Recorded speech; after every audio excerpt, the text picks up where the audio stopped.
আজকে অসংখ্য উলামায়ে কেরাম, অসংখ্য মুহাদ্দিসিন ইজম, অসংখ্য মুফাসসিরিন ইকরাম, খুতাবায়ে ইজম, ফুকাহায়ে কেরাম আজকে রাস্তায় রাস্তায় সারাদিন বসে আছে একমাত্র আল্লাহকে খুশি করার জন্য। ঠিক কিনা বলেন? এই জমিনে ইসলামের জন্য ঠিক কিনা বলেন? প্রয়োজনে জীবন দিচ্ছে, রক্ত দিচ্ছে, শহীদ হয়ে যাচ্ছে। আল্লাহর ওলি পীর সাহেব, মধুপুরের পীর সাহেব 90 বছরের বয়স্ক মুরব্বী গুলি খেয়ে গুলিবিদ্ধ হয়ে রাস্তায় শাহাদতের জন্য শপথ নিচ্ছেন। ঠিক কিনা বলেন? কিসের জন্য? আর যেমন কিসের জন্য? যে কোরআনের জন্য বিপ্লবী নেতারা, উলামায়ে কেরামরা, হাজার হাজার মুফতি, মুহাদ্দিস, মুফাসসির, ফুকাহা, খুতাবা সবাই যেই কোরআনের জন্য রাস্তায় রাস্তায় আজকে সংগ্রাম করে যাচ্ছে, আমরা সেই কোরআনের জন্য এখানে বসে আছি। তাদের কণ্ঠে কণ্ঠ মিলিয়ে আমরা বলতে চাই, তোমরা সাবাস, তোমাদেরকে ধন্যবাদ জানাই। যেই কোরআনের জন্য বিশ্বনবী রাহমাতুল আলামিন নবী মুহাম্মদ রাসূলুল্লাহ সাল্লাল্লাহু আলাইহি ওয়াসাল্লাম জন্ম লগ্ন থেকে 40 বছর পর্যন্ত আরবের কাছে সবচাইতে ভালো মানুষ ছিল, আল আমিন ছিল, as-সাদিক ছিল। যেদিন নবীর উপর কোরআন নাজিল হলো, সেদিন থেকে নবী মৃত্যুক হয়ে গেলেন, নবী জাদুকর হয়ে গেলেন, নবী পাগল হয়ে গেলেন, নবীর বিরুদ্ধে হাজার রকমের ষড়যন্ত্র শুরু হয়ে গেল। বলুন দেখি, 40 বছর যে ভালো নবী ছিল, সেই নবী সাথে সাথে খারাপ হলেন কিসের জন্য? এই নবী 13টা বছর মক্কার জমিনে মার খেয়েছেন কিসের জন্য? এই নবী ঘর ছেড়ে, মক্কা শরীফ ছেড়ে মদিনায় চলে গেলেন কিসের জন্য? এই নবী আবার মদিনা গিয়ে থাকতে পারেন না, বদরের ময়দানে জিহাদ করলেন কোরআনের জন্য। ঠিক কিনা? উহুদের ময়দানে দমদান মুবারক শহীদ করলেন কিসের জন্য? খন্দকের ময়দানে পেটে পাথর বাঁধলেন কিসের জন্য? এই নবী বিশ্বনবী আহজাবের যুদ্ধ করলেন কিসের জন্য? একটা দুইটা না, অসংখ্য যুদ্ধ করলেন একমাত্র কোরআনের জন্য। ঠিক কিনা বলেন? সেই নবী মুহাম্মদ রাসূলুল্লাহ সাল্লাল্লাহু আলাইহি ওয়াসাল্লাম ফতে মক্কা করলেন কোরআনের জন্য, মদিনায় গেলেন কোরআনের জন্য, বদরে গেলেন কোরআনের জন্য, উহুদে গেলেন কোরআনের জন্য, খন্দকে গেলেন কোরআনের জন্য। আল্লাহর নবীর সাহাবা আবু বকর সিদ্দিক রাদিয়াল্লাহু তাআলা আনহু মুসাইলামাতুল কাজ্জাবের বিরুদ্ধে জিহাদ করেছেন একমাত্র কোরআনের জন্য। ওমর ফারুক রাদিয়াল্লাহু তাআলা আনহু আবু লুলুর হাতে শাহাদাত বরণ করেছেন একমাত্র কোরআনের জন্য। হযরত উসমান জিন্নুরাইন রাদিয়াল্লাহু তাআলা আনহু শাহাদাত বরণ করেছেন একমাত্র কোরআনের জন্য। হযরত আলী মুর্তজা রাদিয়াল্লাহু তাআলা আনহু আব্দুর রহমান ইবনে মুলজামের হাতে, মুনাফিকের হাতে শাহাদাত বরণ করেছেন একমাত্র কোরআনের জন্য। হযরত আব্দুল্লাহ বিন জুবাইর, হাজ্জাজ বিন ইউসুফের হাতে শাহাদাত বরণ করেছেন একমাত্র কোরআনের জন্য। আমার বন্ধুগণ, ইমাম হোসেন রাদিয়াল্লাহু তাআলা আনহু যার মাথার চুল থেকে পায়ের নখ পর্যন্ত প্রত্যেকটি জায়গায় বিশ্বনবী মুহাম্মদ রাসূলুল্লাহ চুমা দিয়েছিলেন, সেই ইমাম হোসেন কারবালার ময়দানে শাহাদাত বরণ করলেন একমাত্র কোরআনের জন্য। শুধু তাই নয়, হাজ্জাজ বিন ইউসুফের হাতে আব্দুল্লাহ বিন জুবাইর যেভাবে কোরআনের জন্য শহীদ হয়ে গেলেন, আমার বন্ধুগণ শাহজুদির হাতে ইমাম গজালি রাহমাতুল্লাহ আলাইহি লাঞ্ছিত হলেন একমাত্র কোরআনের জন্য। ইমাম আযম আবু হানিফা রাহমাতুল্লাহ আলাইহি খলিফা মনসুর হাতে লাঞ্ছিত হয়েছেন, কারাগারে বিষ পান করে শাহাদাত বরণ করা হয়েছে একমাত্র কোরআনের জন্য। ইমাম আহমদ বিন হাম্বল রাহমাতুল্লাহ আলাইহি খলিফা মুতাসিম বিল্লাহর হাতে নির্যাতনের শিকার হলেন একমাত্র কোরআনের জন্য। শুধু তাই নয়, বড় পীর শাহ হুজুর অসংখ্য জিহাদ করেছেন কোরআনের জন্য। খাজা মুঈনুদ্দিন চিশতি, সঞ্জিরি, আজমিরি রাহমাতুল্লাহ আলাইহি পিতরাজের বিরুদ্ধে জিহাদ করেছেন একমাত্র কোরআনের জন্য। গৌর গোবিন্দের বিরুদ্ধে জিহাদ করেছেন শাহজালাল ইয়ামানি একমাত্র কোরআনের জন্য। অসংখ্য উলামায়ে কেরাম ব্রিটিশ বিরোধী আন্দোলন করেছেন একমাত্র কোরআনের জন্য। সুলতান আহমদ, শাইখুল হিন্দ, মাহবুবুল হাসান রাহমাতুল্লাহ আলাইহি জিহাদ করেছেন ব্রিটিশের বিরুদ্ধে একমাত্র কোরআনের জন্য। আল্লামা কাসেম নানাতবি রাহমাতুল্লাহ আলাইহি জিহাদ করেছেন একমাত্র কোরআনের জন্য। এবং আল্লামা হুসাইন আহমদ মাদানী রাহমাতুল্লাহ আলাইহি জিহাদ করেছেন একমাত্র কোরআনের জন্য। শাহ আতাউল্লাহ বুখারী রাহমাতুল্লাহ আলাইহি আমার বন্ধুগণ জিহাদ করেছেন কোরআনের জন্য। শাহ আতা থেকে অন্যান্য উলামায়ে কেরাম জিহাদ ব্রিটিশের বিরুদ্ধে নিজের কলার খুলে দিয়ে, সিনা খুলে দিয়ে বলেছিলেন, মেরা সিনা खुला है इंग्रेज के पास कितना गुलिया है, मेरा सीना पर मारो, हम तैयार रहा है इंग्রেজকে জমিন থেকে বিদায় করে দেওয়ার জন্য। সেইভাবে উলামা ইকরাম আজকে মাঠে নেমেছে আল্লাহর নবীর দুশমন, কোরআনের দুশমন, ইসলামের দুশমনকে বাংলার জমিন থেকে বিদায় করে দেওয়ার জন্য। সেই উলামা ইকরামদের ভূমিকা আজকে তাদের মতো করে রক্ত দেওয়ার জন্য, জীবন দেওয়ার জন্য প্রস্তুতি নিল, ঠিক কিনা বলেন?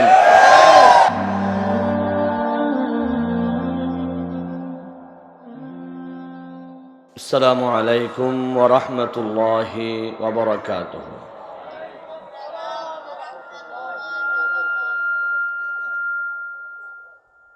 نحمده ونستعينه ونستغفره ونؤمن به ونتوكل عليه ونعوذ بالله من شرور أنفسنا ومن سيئات أعمالنا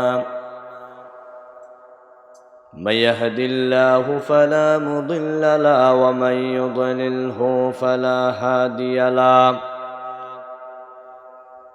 ونشهد أن لا إله إلا الله وحده لا شريك له ونشهد أن سيدنا ونبينا ومولانا محمدا عبده ورسوله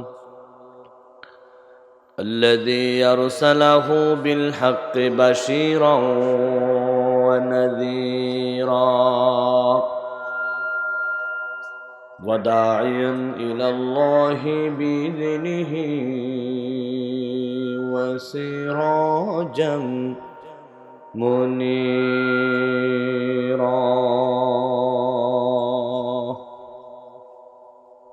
فقد قال الله تعالى في كلامه المجيد وفرقانه الحميد زبان كل شبائے پڑھے اعوذ بالله من الشيطان الرجيم بسم الله الرحمن الرحيم إن الله وملائكته يصلون على النبي يا أيها الذين آمنوا صلوا عليه وسلموا تسليما اللهم صل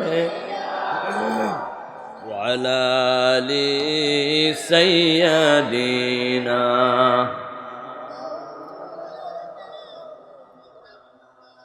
চাঁদের চেয়ে সুন্দর তুমি নবী আমার কমলিওয়ালা চাঁদের চেয়ে সুন্দর তুমি নবী আমার কমলিওয়ালা সুখে দুঃখে তোমায় সালাম সুখে দুঃখে তোমায় সালাম নাম মুহাম্মদ সাল্লাল্লাহু আলা চাঁদের চেয়ে সুন্দর তুমি নবী আমার কমলে ওয়ালা আল্লাহুম্মা সাল্লি مولانا محمد وعلى آل سيدنا সবাই একবার দরুদ ইব্রাহিম পড়ি নামাজের দরুদ আল্লাহুম্মা সাল্লি আলা মুহাম্মদ ওয়া আলা আলি মুহাম্মদ كما صليت على إبراهيم وعلى آل إبراهيم إنك حميد مجيد اللهم بارك على محمد وعلى آل محمد كما باركت على إبراهيم وعلى آل إبراهيم إنك حميد مجيد চকরিয়া উপজেলা অন্তর্গত বড়ইতলী ইউনিয়নস্থ বড়ইতলী কেন্দ্রীয় জামে মসজিদের মহল্লাবাসীর উদ্যোগে আয়োজিত পবিত্র ওয়াজ ও দোয়া মাহফিলের মাননীয় সভাপতি মহোদয় জনাব আলহাজ হাফেজ আব্দুল গফুর সাহেব বারাকাল্লাহু ফি হায়াতি হযরত মাননীয় খতিব বড়ইতলী কেন্দ্রীয় জামে মসজিদ মঞ্চে উপস্থিত রয়েছেন আপনাদের সকলের প্রিয় ভাই জনাব মনসুরুল আলম সাহেব বারাকাল্লাহু ফি হায়াতিহি। এতক্ষণ সারগর্ভ আলোচনা পেশ করে জাতিকে ধন্য করলেন উস্তাদুল আসাতিজা ফজিলাতুল শেখ হযরতুল আল্লাম জনাব মাওলানা আবুল ফজল সাহেব, আরবি প্রভাষক তমিজিয়া ইসলামিয়া দাখিল মাদ্রাসা কোটাকালী চকরিয়া তাআলাল্লাহু উমরাহ ওয়া বারাকাল্লাহু ফি হায়াতিহি। কথা বলেছেন ফজিলাতুল শেখ জনাব মাওলানা কফিলউদ্দিন এম এ সাহেব, কথা বলেছেন মাওলানা ফয়সাল সাঈদী সাহেব বারাকাল্লাহু ফি হায়াতিহিমা। অন্যান্য নায়েবে নবী উলামায়ে কেরাম মুরব্বিয়ানে আযম সুললিত কণ্ঠে ইসলামী সঙ্গীত পরিবেশনা করেছেন এই এলাকার মাটি ও মানুষের নয়নমণি সকলের প্রিয়জন আপনজন জনাব মাওলানা বদিউল আলম সাহেব বারাকাল্লাহু ফি হায়াতিহি। দিগর নায়েবে নবী উলামায়ে কেরাম মুরব্বিয়ানে আযম বেরাদারান ইসলাম সুধীমণ্ডলী পর্দানসীন আমার পরম শ্রদ্ধেয়া সম্মানিতা মা ও বোনেরা, মাইকের আওয়াজ যত দূরে যাচ্ছে সর্বস্তরের তৌহিদি জনতা, আসসালামু আলাইকুম ওয়া রাহমাতুল্লাহি ওয়া বারাকাতুহু। আমরা সর্বপ্রথম মহান রব্বুল আলামিনের দরবারে কোটি কোটি শুকরিয়া আদায় করি যে আল্লাহ রব্বুল আলামিন অত্যন্ত দয়া করে মায়া করে আজকের কঠিন পরিস্থিতিকে উপেক্ষা করে এই পর্যন্ত আসার, কোরআনের মাহফিলে বসার, আলোচনা শোনার, আলোচনা করার তৌফিক দিলেন যে মুনিব, সে মুনিবের দরবারে জবান খুলে মোহাব্বত নিয়ে ভরা আওয়াজে সকলে পড়ছি আলহামদুলিল্লাহ। আপনারা নারাজ না খুশি? কম না বেশি? বেশি যারা খুশি হয়েছেন জবান খুলে বলুন, আবারও বলুন আলহামদুলিল্লাহ। এখন রাতের বাজে প্রায় 11টা বাজতে 10 মিনিট। আমি এখানে পৌঁছছি 10টা বাজতে 10 মিনিট আগে, 1 ঘন্টা চলে গেল। যাক, আজকের পরিস্থিতি সম্পর্কে আপনারা অত্যন্ত ওয়াকিফাল, জানেন আপনারা আজকের সমগ্র বাংলাদেশে কি চলতেছে। আপনারা এখানে আরামে নীরবে শান্তিতে বসা আছেন, অথচ আমাদের চাইতে লক্ষ কোটি গুণ দামি দামি মানুষ আজকে রাস্তায় পড়ে আছে, ঠিক কিনা বলেন? আমাদের চাইতে হাজার কোটি দামি মানুষ আজকে সংগ্রাম করতেছে টাকার জন্য, টাকার জন্য, সম্পদের জন্য, ফ্ল্যাট বাড়ির জন্য, ফ্লটের জন্য, একমাত্র কিসের জন্য? এই কোরআনের জন্য, ঠিক কিনা বলেন? আজকে অসংখ্য উলামায়ে কেরাম, অসংখ্য মুহাদ্দিসিন ইজম, অসংখ্য মুফাসসিরিন ইকরাম, খুতাবায়ে আযম, ফুকাহায়ে কেরাম আজকে রাস্তায় রাস্তায় সারাদিন বসে আছে একমাত্র আল্লাহকে খুশি করার জন্য, ঠিক কিনা বলেন? এই জমিনে ইসলামের জন্য, ঠিক কিনা বলেন? প্রয়োজনে জীবন দিচ্ছে, রক্ত দিচ্ছে, শহীদ হয়ে যাচ্ছে। আল্লাহর ওলি পীর সাহেব, মধুপুরের পীর সাহেব 90 বছরের বয়স্ক মুরব্বী গুলি খেয়ে গুলিবিদ্ধ হয়ে রাস্তায় শাহাদতের জন্য শপথ নিচ্ছেন, ঠিক কিনা বলেন? কিসের জন্য? আর যেমন কিসের জন্য? যে কোরআনের জন্য বিপ্লবী নেতারা উলামায়ে কেরামরা, হাজার হাজার মুফতি, মুহাদ্দিস, মুফাসসির, ফুকাহা, খুতবা সবাই যেই কোরআনের জন্য রাস্তায় রাস্তায় আজকে সংগ্রাম করে যাচ্ছে, আমরা সেই কোরআনের জন্য এখানে বসে আছি। তাদের কণ্ঠে কণ্ঠ মিলিয়ে আমরা বলতে চাই, তোমরা সাবাস, তোমাদেরকে ধন্যবাদ জানাই যেই কোরআনের জন্য বিশ্বনবী রাহমাতুল্লিল আলামিন নবী মুহাম্মদ রাসূলুল্লাহ সাল্লাল্লাহু আলাইহি ওয়াসাল্লাম জন্ম লগ্ন থেকে 40 বছর পর্যন্ত আরবের কাছে সবচাইতে ভালো মানুষ ছিল, আল আমিন ছিল, as-সাদিক ছিল।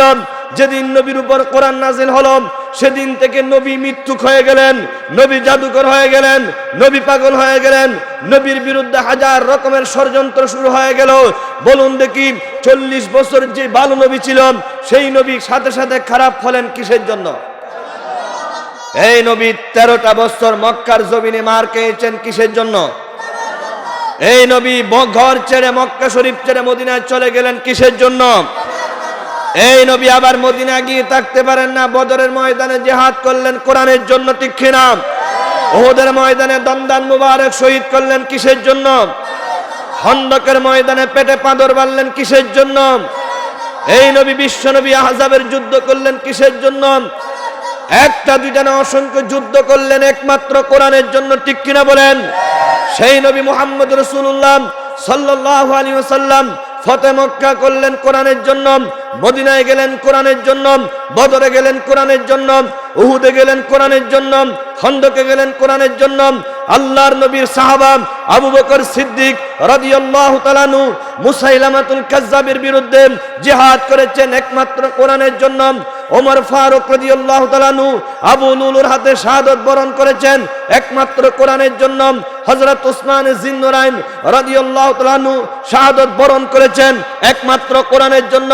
হযরত আলী মুর্তজা রাদিয়াল্লাহু তাআলা আনহু আব্দুর রহমান ইবনে মুলজামের হাতে, মুনাফিকের হাতে শাহাদাত বরণ করেছেন একমাত্র কোরআনের জন্য। হযরত আব্দুল্লাহ বিন জুবাইর হাজ্জাজ বিন ইউসুফের হাতে শাহাদাত বরণ করেছেন একমাত্র কোরআনের জন্য। আমার বন্ধুগণ, ইমাম হুসাইন রাদিয়াল্লাহু তাআলা আনহু যার মাথার চুল থেকে পায়ের নখ পর্যন্ত প্রত্যেকটি জায়গায় বিশ্বনবী মুহাম্মদ রাসূলুল্লাহ চুমা দিয়েছিলেন, সেই ইমাম হুসাইন কারবালার ময়দানে শাহাদাত বরণ করলেন একমাত্র কোরআনের জন্য। শুধু তাই নয়, হাজ্জাজ বিন ইউসুফের হাতে আব্দুল্লাহ বিন জুবাইর যেভাবে কোরআনের জন্য শহীদ হয়ে গেলেন, আমার বন্ধুগণ শাহজুদির হাতে ইমাম গজালি রাহমাতুল্লাহ আলাইহি লাঞ্ছিত হলেন একমাত্র কোরআনের জন্য। ইমাম আযম আবু হানিফা রাহমাতুল্লাহ আলাইহি খলিফা মনসুর হাতে লাঞ্ছিত হয়েছেন, কারাগারে বিষ পান করে শাহাদাত বরণ করা হয়েছে একমাত্র কোরআনের জন্য। ইমাম আহমদ বিন হাম্বল রাহমাতুল্লাহ আলাইহি খলিফা মুতাসিম বিল্লাহর হাতে নির্যাতনের শিকার হলেন একমাত্র কোরআনের জন্য। শুধু তাই নয়, বড় পীর শাহ হুজুর অসংখ্য জিহাদ করেছেন কোরআনের জন্য। খাজা মুঈনুদ্দিন চিশতি সঞ্জিরি আজমিরি রাহমাতুল্লাহ আলাইহি পিতরাজের বিরুদ্ধে জিহাদ করেছেন একমাত্র কোরআনের জন্য। গৌর গোবিন্দের বিরুদ্ধে জিহাদ করেছেন শাহজালাল ইয়ামানি একমাত্র কোরআনের জন্য। অসংখ্য উলামা একরাম ব্রিটিশ বিরোধী আন্দোলন করেছেন একমাত্র কোরআনের জন্য। সুলতান আহমদ শাইখুল হিন্দ মাহবুবুল হাসান রাহমাতুল্লাহ আলাইহি জিহাদ করেছেন ব্রিটিশের বিরুদ্ধে একমাত্র কোরআনের জন্য। আল্লামা কাসেম নানাতবি রাহমাতুল্লাহ আলাইহি জিহাদ করেছেন একমাত্র কোরআনের জন্য। এবং আল্লামা হুসাইন আহমদ মাদানী রাহমাতুল্লাহ আলাইহি জিহাদ করেছেন একমাত্র কোরআনের জন্য। শাহ আতাউল্লাহ বুখারী রাহমাতুল্লাহ আলাইহি আমার বন্ধুগণ জিহাদ করেছেন কোরআনের জন্য। শাহ থেকে অন্যান্য উলামা একরাম জিহাদ ব্রিটিশের বিরুদ্ধে নিজের কলার খুলে দিয়ে, সিনা খুলে দিয়ে বলেছিলেন, মেরা সিনা खुला है इंग्रेज के पास कितना गुलिया है, मेरा सीना पर मारो हम तैयार रहा है ইংরেজকে জমিন থেকে বিদায় করে দেওয়ার জন্য। সেইভাবে উলামা একরাম আজকে মাঠে নেমেছে আল্লাহর নবীর দুশমন, কোরআনের দুশমন, ইসলামের দুশমনকে বাংলার জমিন থেকে বিদায় করে দেওয়ার জন্য। সেই উলামা একরামদের ভূমিকা আজকে তাদের মতো করে রক্ত দেওয়ার জন্য, জীবন দেওয়ার জন্য প্রস্তুতি নিল, ঠিক কিনা বলেন? আমার বন্ধুগণ, এই আল্লাহর কোরআনের জন্য যুগে যুগে শুহাদা একরাম, সাহাবা একরাম, আউলিয়া একরাম রক্ত দিলেন। আমি জানতে চাই, এই কোরআনের জন্য যদি রক্ত দিতে হয়, প্রয়োজনে কারবালার ময়দানে যেতে হয়, আপনারা কারা কারা রাজি আছেন? জিহাদ আল্লাহকে দেখায়।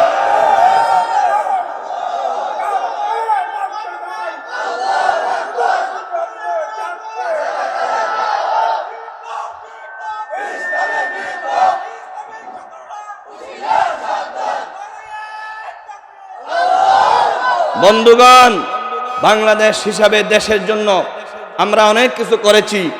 দেশকে স্বাধীন করার জন্য শত শত ভাইয়েরা রক্ত দিয়েছি, ঠিক কিনা?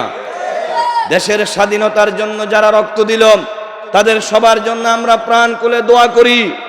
তবে স্বাধীনভাবে আল্লাহর জমিনে স্বাধীনভাবে নামাজ পড়ার জন্য, স্বাধীনভাবে রোজা রাখার জন্য, স্বাধীনতার জন্য মুক্তি সংগ্রামের ভাইয়েরা যেভাবে রক্ত দিয়েছেন, সেই স্বাধীনতা আজকে বিপন্ন হচ্ছে। স্বাধীনভাবে উলামায়ে কেরামদেরকে কথা বলতে দেওয়া হচ্ছে না, স্বাধীনভাবে কোরআনের পথে বাধা দেওয়া হচ্ছে। আমার বন্ধুগণ, যে কোনো দলের ভাইয়েরা এখানে বসে থাকলে আপনারা রাগ করবেন না। আমি কোরআনের জন্য কোন আওয়ামী লীগ, বিএনপি, জামাত, জাতীয় পার্টি, হেফাজত বুঝি না। আমি বুঝি আমরা সবাই এক, ঠিক কিনা? কোরআনের জন্য সবাই এক না দুই? আমরা কোন দলের বিরুদ্ধে বলার জন্য আসি নাই, আমরা কোরআনের জন্য বলতে আসছি, ঠিক কিনা বলেন? এই কোরআনের জন্য কোন দল ভাগ আছে, পার্টি ভাগ আছে, কোন রাজনীতি ভাগ আছে? সব দলের জন্য কোরআন লাগবে কিনা? সব দলকে কবরস্থানে যেতে হবে কিনা? সব দলকে মসজিদে আসতে হবে কিনা? মুসলমান কলমা পড়লে লা ইলাহা ইল্লাল্লাহ মুহাম্মাদুর রাসূলুল্লাহ সাল্লাল্লাহু আলাইহি ওয়াসাল্লাম কলমা পড়লে এই কোরআনকে মানতে হবে। সুতরাং আজকে বাংলাদেশের মুসলমান মোদির বিরুদ্ধে আন্দোলন করার একমাত্র কারণ তিনি হিন্দু, সেজন্য আমরা আন্দোলন করতেছি না। তিনি ভারতের প্রেসিডেন্ট, সেজন্য আমরা আন্দোলন করতেছি না। তিনি আমাদের দুশমন, সেজন্য আমরা আন্দোলন করতেছি না। মোদির বিরুদ্ধে আন্দোলন করার এক নাম্বার কারণ হচ্ছে ভারতের জমিনে মসজিদ ভেঙ্গে চুরমার করে দিয়েছেন এই বেয়াদব, ঠিক কিনা? সুতরাং আপনি যে দল করুন না কেন, আপনার রাজনীতি আলাদা, ইমান নীতি আলাদা। আপনার যদি ইমান থাকে, মনে রাখতে হবে যারা মসজিদ ভাঙে তারা কোনোদিন মুসলমানের বন্ধু হতে পারে না, পারে না, পারে না। ভারত হচ্ছে বাংলাদেশ পরিমাণ 20টা দেশ, বিশাল জায়গা। এখনো পর্যন্ত কোটি কোটি জায়গা খালি আছে, আছে না? ভারতের মন্দির বাঁধার জন্য জায়গার অভাব আছে? তোমার মন্দির বানতে গেলে মসজিদ ভাঙে বানতে হবে? এটা কি মন্দিরের প্রতি আন্তরিকতা নাকি মসজিদের প্রতি ঘৃণা? কোটি কোটি কোটি কোটি জায়গা থাকার পরও তোমরা সেই জায়গায় মন্দির না বেঁধে কেন আল্লাহর ঘর মসজিদকে ভেঙ্গে মন্দির বেঁধেছ? তোমরা যারা আজকে মোদির প্রতি পাগল হয়েছো, জিজ্ঞাসা করো, রিমান্ড দাও, তার থেকে প্রশ্ন করো আমার মসজিদ কি অন্যায় করেছিল? এই মসজিদ তো কাবা শরীফের শাখা, এই মসজিদ তো মদিনা শরীফের শাখা, এই মসজিদ তো বাইতুল মুকদ্দাসের শাখা। আপনাদের এই মসজিদটা হলে কাবা শরীফের শাখা। এই মসজিদটা যদি কেউ ভাঙবে, কোন আওয়ামী লীগ, বিএনপি কেউ মানবেন? সুতরাং সকল দলের ভাইরা যেমন মসজিদকে কলিজা দিয়ে ভালোবাসেন, বাংলাদেশের সকল উলামায়ে কেরাম আজকে মসজিদের, যার হাতে মসজিদ ভেঙে দিয়েছে তার গালে জুতা মারার জন্য সবাই প্রস্তুত হয়েছে। 2 নাম্বার কারণ, তাহলে মোদির বিরুদ্ধে আমাদের সংগ্রাম 1 নাম্বার কিসের জন্য? মসজিদের জন্য। এটা কি কোনো রাজনৈতিক সংগ্রাম? এই মসজিদ সকল মুসলমানের দরকার আছে কি নাই? মসজিদে আওয়ামী লীগ, বিএনপি, জামাত সবাই টাকা দেয় না কেন? সবার জন্য মসজিদ দরকার আছে কি নাই? মসজিদের ক্ষেত্রে কোনো দলাদলি আছে? এই বেয়াদবের হাতে মসজিদ ভাঙ্গা হয়েছে, ঠিক কিনা? 2 নাম্বার কারণ, মসজিদে আজান দেওয়া হয়। সেই বেয়াদব বলেছে যখন আজান দেয় আমার গা শিউরে উঠে। আজান দেওয়ার সাথে সাথে শব্দ দূষণ হয়, মানুষের ক্ষতি হয়। আরো আসতে বলে নাউজুবিল্লাহ। আমি আপনাদের কাছে জানতে চাই, দলের কথা রাখেন, আজান সকল দলের জন্য দরকার আছে কি নাই? এই মুসলমানের বাচ্চা, তোমার জন্মের পর তো আজান দেওয়া হয়েছে। আজকে যেই মোদি বেয়াদব আজানকে শব্দ দূষণ বলেছে, গালি দিয়েছে, সেই মোদির গালে জুতা মারার জন্য সকল দলের মুসলমান হলে, কলমা পড়লে আওয়ামী লীগ, বিএনপি সবাই প্রস্তুত থাকতে হবে, কারণ সে আমার আজানে গালি দিয়েছে। 3 নাম্বার কারণ, আল্লাহর এই কোরআন শরীফ আমার হাতে কি? এই কোরআন শরীফের 6666 আয়াত, মতান্তরে 36 আয়াত। একটা আয়াত যদি অস্বীকার করা যায় কোরআন শরীফের, ঈমান থাকবে? কোরআন শরীফ কোন দলের, কোন পার্টির? কার? আল্লাহর কোরআন শরীফ থেকে 26টা আয়াত বাদ দেওয়ার জন্য সে সিদ্ধান্ত নিয়েছে, এবং তার আদালতের মধ্যে 26টা আয়াত বাদ দেওয়ার জন্য আমার বন্ধুগণ রিড করা হয়েছে। 1 নাম্বার সূরা নিসার 89 নম্বর আয়াত, 65 নম্বর আয়াত, 101 নম্বর আয়াত, সূরা মাইদা 33 নম্বর আয়াত, 51 নম্বর আয়াত, 57 নম্বর আয়াত, সূরা আরাফের 12 নম্বর আয়াত, সূরা আনফালের 65 নম্বর আয়াত, 89 নম্বর আয়াত, সূরা তাওবার 5 এবং 14 নম্বর আয়াত, সূরা তাওবার 23 নম্বর আয়াত, এরপর হচ্ছে সূরাতুত তাওবার 23, শুধু 23 নয়, 24, 28, 29, 37, 58, 111, 123, সূরা আম্বিয়ার 98 আয়াত, হামিম সিজদার 22, 27, 28, ফাতিরের 20, তাহরিমের 9, এই 26টি আয়াত আল্লাহর কোরআন শরীফ থেকে বাদ দিতে হবে। আপনাদের কাছে ঈমান আছে কি নাই? যে ফাটি করুন না কেন, একটা আয়াত বাদ দিলে আপনি সহ্য করতে পারবেন? একটা জবর, একটা জের, একটা নুক্তা, একটা পেশ, একটা হরফ। কোরআন শরীফে 30 পারার একটা হরফ, একটা নুক্তা যদি পরিবর্তন করে, তাহলে পৃথিবীর মধ্যে দ্বিতীয় আবার বিশ্বযুদ্ধ শুরু হয়ে যাবে। এটা শুধু বাংলাদেশের মুসলমানের দাবি নয়, এটা পৃথিবীর 200 কোটি মুসলমানের দাবি। ভারত যদি, মোদি যদি কোরআন শরীফের 26টা আয়াত বাদ দেয়, পৃথিবীর মানচিত্র থেকে ভারতকে বাদ দিতে হবে, টুকরা টুকরা করে ফেলতে হবে। ঠিক কিনা বলেন? আপনারা মনে করতে পারেন একটা রাষ্ট্রীয় মেহমান আসছে, অসুবিধা কি? রাষ্ট্রীয় মেহমান ভারতের একটা প্রধানমন্ত্রী আসছে, অসুবিধা কি? ভারতের অনেক প্রধানমন্ত্রী এখানে আসছিল, আমরা কোনোদিন আন্দোলন করি নাই। আমাদের অসুবিধা হচ্ছে মসজিদ ভেঙে দিয়েছে, অসুবিধা হচ্ছে আজানকে গালি দিয়েছে, অসুবিধা হচ্ছে কোরআনের 26টা আয়াত ব্যান করে দেওয়ার জন্য সিদ্ধান্ত নিচ্ছে, অসুবিধা হচ্ছে বাংলাদেশের ভারতের মুসলমান গরু জবাই করলে তার গলা, তার মুখের মধ্যে ছুরি লাগাইয়া দিয়েছে, শিকল লাগাইয়া দিয়েছে, রশি দিয়ে সিলাই দিয়েছে। ঠিক কিনা বলেন? শুধু তাই নয়, আরো শুনে আশ্চর্য হয়ে যাবেন। 4 নম্বর কারণ, ভারতের একটা মসজিদের মধ্যে, মসজিদের প্রথম কাতারে ইমামের সামনের একটা টাইলস উঠে গেল, সে টাইলস তুলে দেখতেছে, সেখানে আরেকটা টাইলস যখন লাগাতে গেল, দেখতেছে সেই টাইলসের মধ্যে মূর্তির ছবি দিয়ে দিয়েছে। মসজিদে যেখানে নামাজ পড়ায় সেখানে মূর্তির ছবি তারা দিয়ে দিয়েছে। 5 নম্বর কারণ, এই কোরআন শরীফ দেখতেছেন, সব ডকুমেন্ট আমার কাছে আছে। কোরআন শরীফের প্রথম পৃষ্ঠা ফেটে গেল, যখন বাঁধাই করার জন্য চাইলেন, তখন দেখতেছে প্রথম পৃষ্ঠার উপরে মূর্তির ছবি তারা লাগাইয়ে দিয়েছে। ভারতের অসংখ্য কোরআন শরীফের উপরে মূর্তির ছবি লাগাই দিয়েছে এই মোদি বেয়াদব। মসজিদের প্রথম মিম্বারের মেহরাবের উপর মূর্তির ছবি লাগাইয়ে দিয়েছে।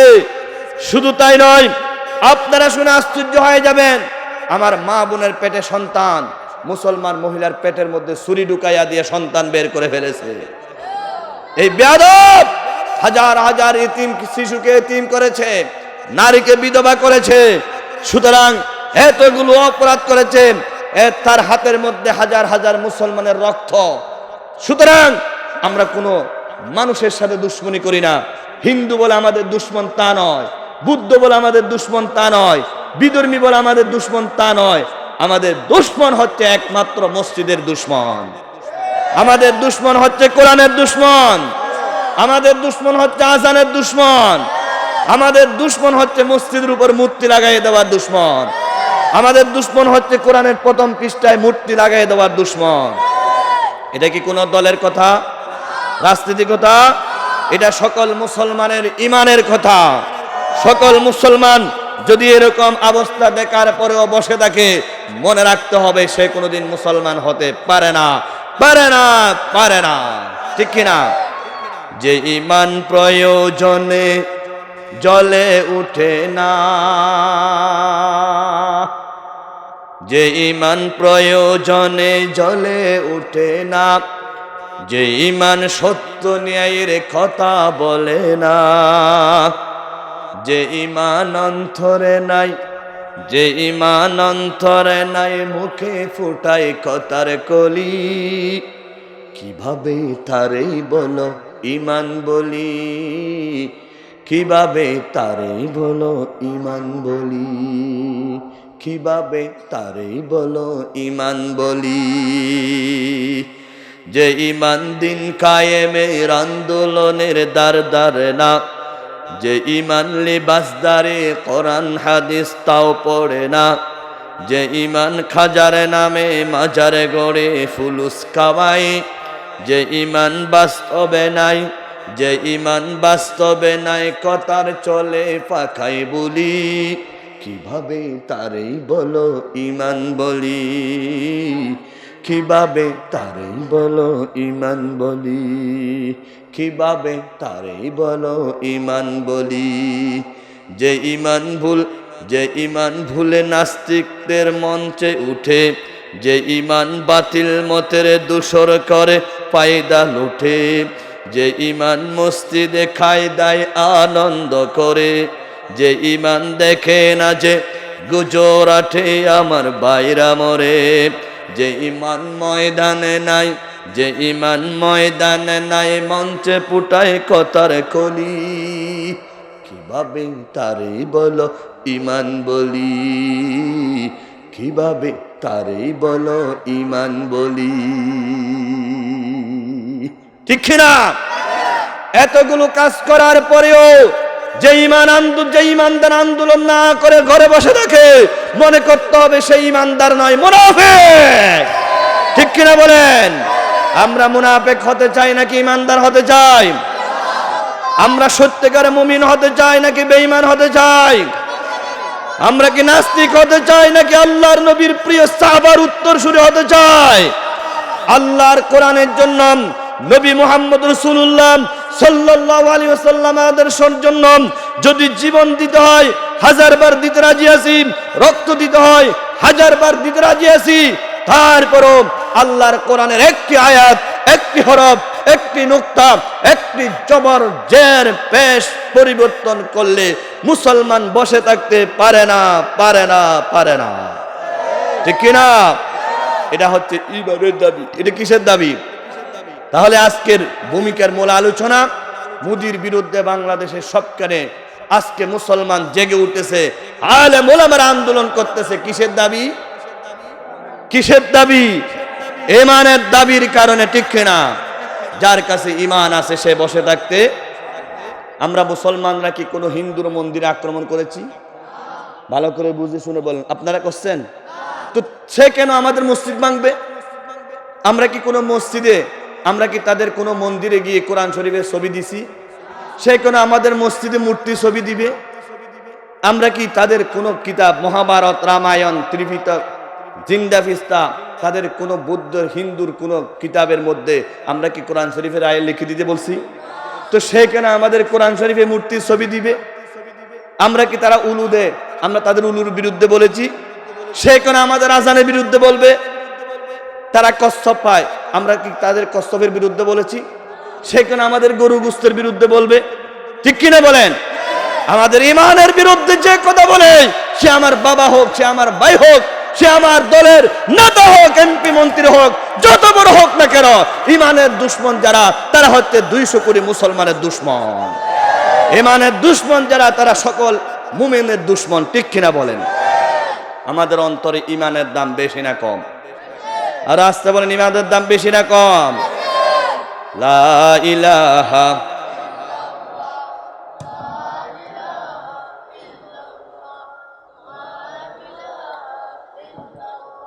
লা ইলাহা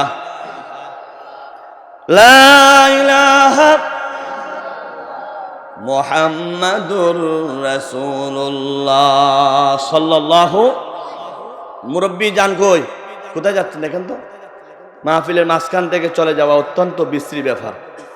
কারণ আমার সামনে কি, আপনি যদি চলে যেতে চান কোরআন শরীফকে পিছন দিয়ে যেতে হবে। ঠিক কিনা? কোরআন শরীফ সামনে রাখতে হবে নাকি পিছনে রাখতে হবে? সামনে যারা রাখে তাদের উপর রহমত নাজিল করবেন কে? পিছনে যারা দেয় তাদের উপর নারাজ হবেন কে? আমি আবার বাংলাদেশের মুসলমানও ভিন্ন, কেউ আওয়ামী লীগ, কেউ বিএনপি, এক একজন এক এক দল।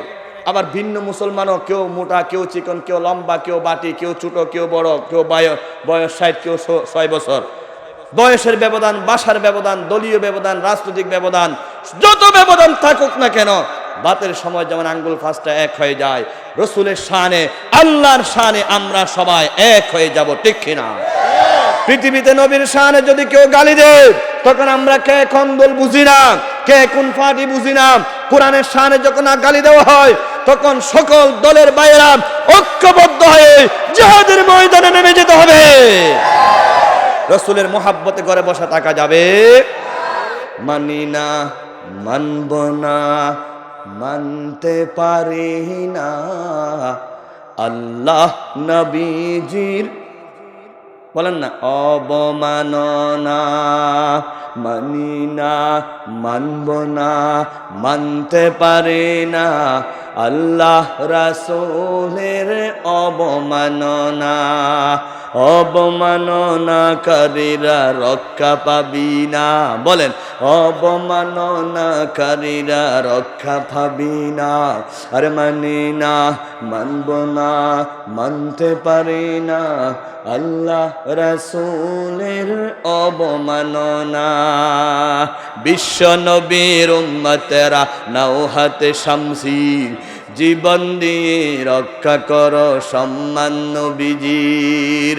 নাস্তিকদের আস্তানাতে আগুন জ্বালাও না, মানি না, মানব না, মানতে পারি না আল্লাহ রাসূলের অবমাননা।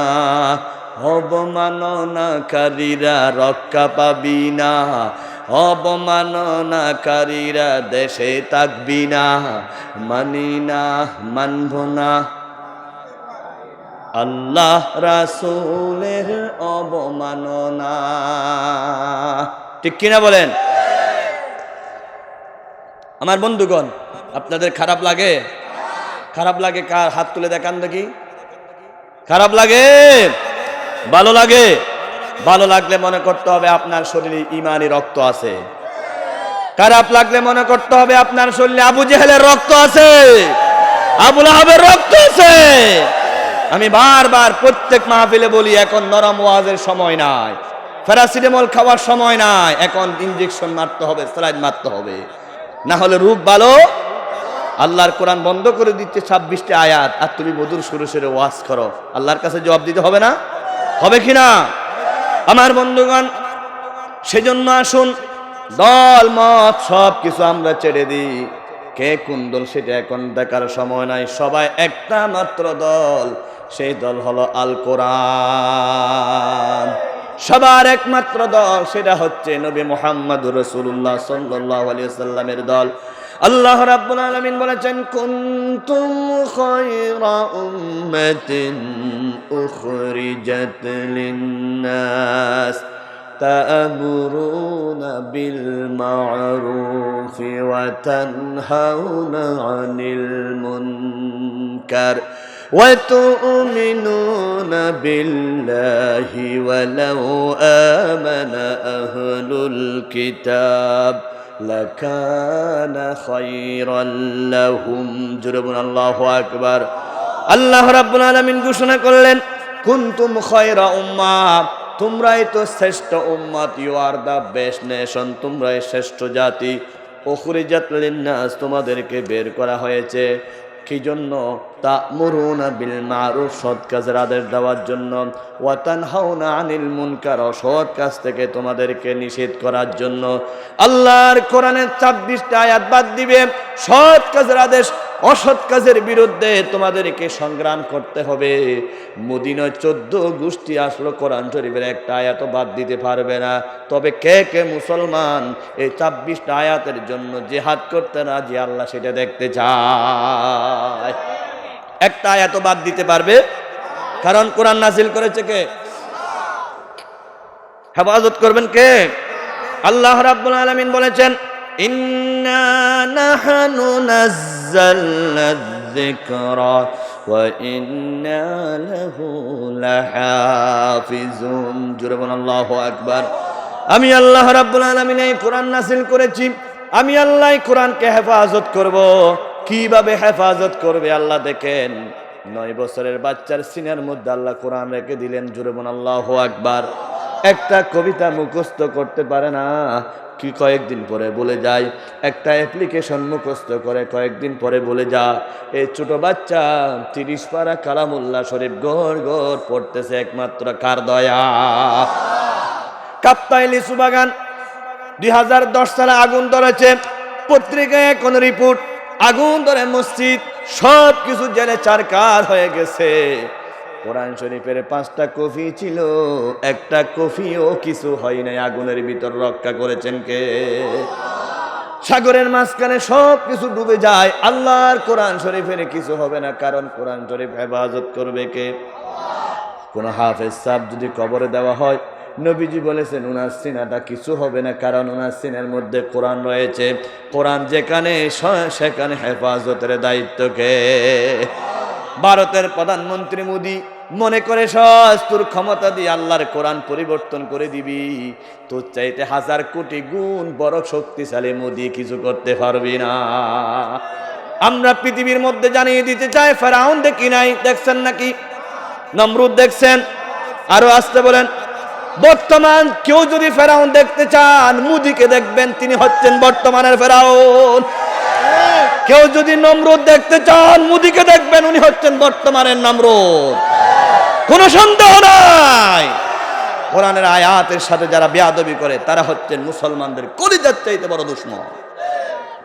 আমার বন্ধুগণ, সুতরাং আসুন, আল্লাহর কোরআনকে নাজিল করেছে, হেফাজত করবে কে? মাঝখানে আমরা মুসলমানদেরকে কলিজার ঈমান দিয়ে মোহাব্বত দেখাইতে হবে। আল্লাহর কোরআনের জন্য যদি রক্ত দিতে হয়, কারবালার ময়দানে ইমাম হোসেন যেভাবে দিয়েছিলেন সেভাবে রেডি থাকতে হবে, ঠিক কিনা? আসুন আমরা কোরআন শরীফ থেকে কথা বলি, কোরআন শরীফ থেকে শুনি।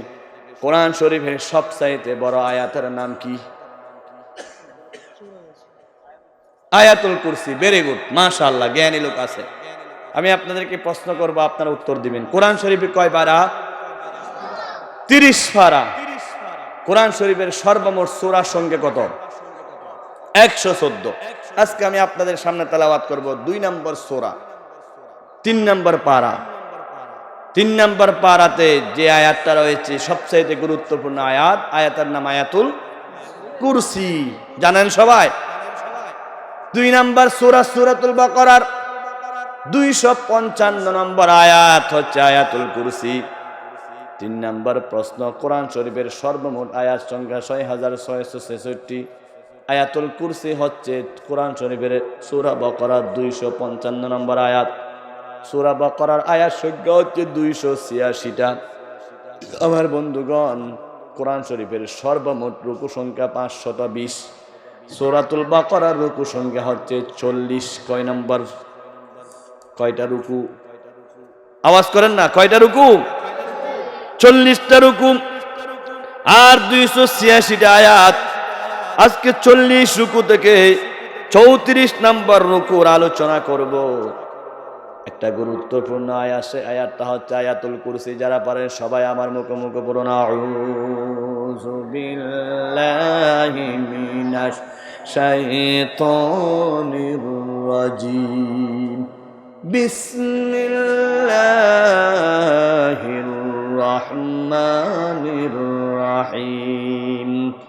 আল্লাহু লা ইলাহা ইল্লা হুয়াল হাইয়ুল কাইয়্যুম, লা তা'খুযুহু সিনাতুন ওয়ালা নাওম, লাহু মা ফিস সামাওয়াতি ওয়া মা ফিল আরদ, মান যাল্লাযী ইয়াশফা'ু ইনদাহু ইল্লা বিইযনিহি, ইয়া'লামু মা বাইনা আইদিহিম ওয়া মা খালফাহুম, ওয়া লা ইউহীতুনা বিশাইইন মিন ইলমিহি ইল্লা বিমা শাআ, ওয়াসি'a কুরসিয়ুহুস সামাওয়াতি ওয়াল আরদ, ওয়া লা ইয়াউদুহু হিফযুহুমা, ওয়া হুয়াল আলিয়্যুল আযীম। জোরে বলুন আল্লাহু আকবার। এই আয়াতের নাম হচ্ছে আয়াতুল কুরসি। কুরসি মানে চেয়ার, গদি। এটা হচ্ছে গদির আয়াত। কিসের আয়াত? সব সমস্যার সমাধান। আর বর্তমান যুগে সবচাইতে বড় সমস্যা হচ্ছে গদি সমস্যা, ঠিক কিনা? সবচাইতে বড় সমস্যা কি? গদি সমস্যা। গদিকে রক্ষা করার জন্য আজকে হিন্দুর পায়ে ধরতে হচ্ছে, ঠিক কিনা? সেজন্য আমি মনে করলাম এই যুগের মধ্যে, সময়ের মধ্যে সব চাইতে বড় ওয়াজ হচ্ছে গদির ওয়াজ। সেই ওয়াজের নাম কি? আয়াতুল কুরসি। কোরআন শরীফের ৬৬৬৬ আয়াতের মধ্যে সবচাইতে দামি আয়াত। এটা কেন? 5টি কারণে এটা দামি আয়াত।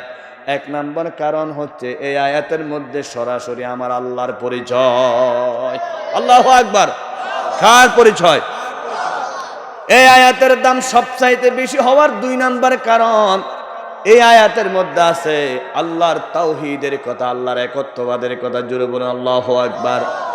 তাওহীদেরি মুর্শিদ আমার, মুহাম্মাদের নাম মুর্শিদ, মুহাম্মাদের নাম। ওই নাম জপলে বুঝতে পারি খোদারে কালাম, মুর্শিদ মুহাম্মাদের নাম। আরো পরিষ্কার হবে আমরা যদি তাওহীদের ক্ষেত্রে আল্লাহর নাম বলি। তাওহীদের মুর্শিদ আমার, আল্লাহ রে তোর নাম, আল্লাহ রে তোর নাম। ওই নাম জপলে বুঝতে পারে খোদারে কালাম, আল্লাহ রে তোর নাম। আল্লাহু আকবার।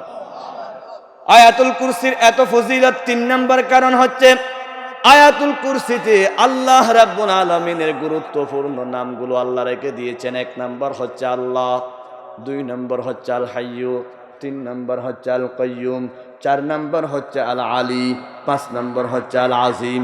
আল্লাহর গুরুত্বপূর্ণ নামগুলো আল্লাহ এই আয়াতের মধ্যে রেখে দিয়েছেন, সেজন্য এই আয়াতটা হলো সবচাইতে দামি। আয়াতুল কুরসি সবচাইতে দামি হওয়ার 4 নম্বর কারণ হচ্ছে এই আয়াতের মধ্যে আল্লাহর এমন কিছু বৈশিষ্ট্য, 10টা বৈশিষ্ট্য সম্পর্কে আলোচনা করেছেন। পৃথিবীর আর কারো মধ্যে সেই গুণগুলো নাই। জোরে বলুন সুবহানাল্লাহ। 5 নম্বর কারণ আয়াতুল কুরসি কেন শ্রেষ্ঠ, তার কারণ হচ্ছে আয়াতুল কুরসি এমন ফজিলতপূর্ণ, এমন মর্যাদাপূর্ণ, যদি কোনো মানুষ 5 ওয়াক্ত নামাজের পরে, ফরজ নামাজের পর আয়াতুল কুরসি একবার তেলাওয়াত করে, রাসূল বললেন জান্নাতে যাওয়ার জন্য শুধু মৃত্যুটাই তার বাঁধা। মৃত্যু হওয়ার সাথে সাথে জান্নাতে নিয়ে যাবেন কে? বুঝে থাকলে বলুন দেখি, কোরআন শরীফের সবচাইতে দামি আয়াতের নাম কি? আরো আসতে বলেন। আয়াতুল কুরসির চাইতে দামি আয়াত আর নাই। এই আয়াত বেশি দামি হওয়ার কয়টা কারণ বলেছি। এবার আয়াতুল কুরসির ফজিলত কি মর্যাদা এই আয়াতের মধ্যে আছে আমাদের জানা দরকার আছে কি নাই? ফজিলত জানার আগে ফজিলত গুলো শেষ পর্যন্ত শুনবেন নাকি বাগবেন? থাকবেন না বাগবেন? থাকবেন ইনশাআল্লাহ।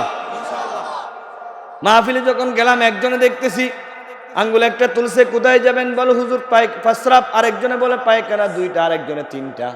হুজুর প্রস্রাব পায়খানা বুঝি না, আবুল বিড়ি টানতে যায়। কি টানতে যায়? আবুল বিড়ির ঠক আছে এখানে? কেউ আছে? নোয়াখালী কুমিল্লার দেখি মহিলারা আবুল বিড়ি টানে, রাস্তার কাজ করে আর আবুল বিড়ি টানে। এক ভদ্রলোক ঘুম থেকে উঠে সকিনাম্মাকে বলতে, এ সকিনাম্মা গেল কই, গেল কই, গেল কই? সকিনাম্মা বলতে, ঘুম থেকে উঠছো, আগে উজু করো, ব্রাশ করো। বলে যে না, এই এখানে ছিল, এখানে ছিল, কই গেল? সকিনাম্মা বলে কি বদনা কুজো নাকি দাঁতের মাজন কুজো? বলে বলিস না, এই পাশে ছিল, আমার পাশে, এখন কই দে। সকিনাম্মা বলে কি? বলে বিড়ির প্যাকেট। কিসের প্যাকেট? সকিনাম্মা বলে আগে বিড়ির প্যাকেট কুজো কেন? বলে বাথরুমে গেলে বিড়ি টান না দিলে পায়খানা ক্লিয়ার হয় না। এমন কিছু বিড়িকুর আছে, বিড়ি না খাইলে ভয় পায়খানা ক্লিয়ার হয় না। নাউজুবিল্লাহ বলেন, আছে কি নাই?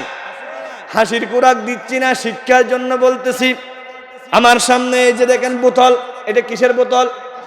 পানির বোতলে যদি লেখা থাকে, এখানে লেখা আছে রংধনু ড্রিঙ্কিং ওয়াটার 500 মিলি, এখানে যদি লেখা থাকে 20 পান খাবেন, পানির মধ্যে 20 থাকলে খাবেন, চিনির মধ্যে 20 থাকলে খাবেন, দুধের মধ্যে 20 থাকলে কিন্তু সিগারেটের প্যাকেটে লিখে আছে ধূমপান বিষপান, তারপরও খাই, জনম খাওয়া খাই, ঠিক কিনা?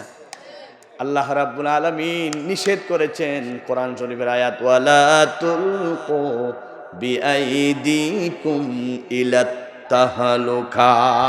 সিগারেট খেয়ে, মদ খেয়ে, জুয়া খেয়ে তুমি ধ্বংস করে দিও না। কারণ সিগারেটের প্যাকেটে লেখা আছে স্ট্রোকের কারণ, ক্যান্সারের কারণ হচ্ছে সিগারেট, ঠিক কিনা? আমার সাথে রাগ করবেন জানি, ওয়াজের দাওয়াত দিবেন না তাও জানি, কিন্তু একজন মানুষ যদি সিগারেটটাকে বাঁচে, কিয়ামতের দিন আমার নাজাতের উসিলা হবে, ঠিক কিনা? আমার বন্ধুগণ, আজকে হচ্ছে শাবান মাসের 13 তারিখ, আগামীকাল 14 তারিখ, মাত্র 15 দিন পরে রোজা আছে কি নাই? রমজান মাসে সকাল থেকে ইফতার পর্যন্ত সিগারেট চলবে? চলবে না? না না, রমজান মাসে ভাত খাওয়া যাবে না যে সিগারেট খেতে পারবেন? রোজা থাকা অবস্থা সিগারেট খাওয়া যাবে? তো সকাল থেকে সন্ধ্যা পর্যন্ত 12টা ঘন্টা আপনি সিগারেট খেলেন না, এই সময়ে সুবর্ণ সুযোগ, ইফতারের পর আর ধরবেন না ইনশাআল্লাহ। রাজি আছি? যাদের সিগারেটের অভ্যাস আছে সুন্দর একটা পরিকল্পনা করবেন, রমজান থেকে আর সিগারেট খাবো ইনশাআল্লাহ। একজনে বলতে, হুজুর কি বলেন, সারাদিন যেটা খাই না ইফতারের পরে একসাথে 10-12টা টান মারি। ইফতারের পরে 10-12টা একসাথে টান মারে কেন? বলে খজা আদায় করি। কে আদায় করি? এ ভাইজান সিগারেট খায় নাকি চলে যাচ্ছেন কেন?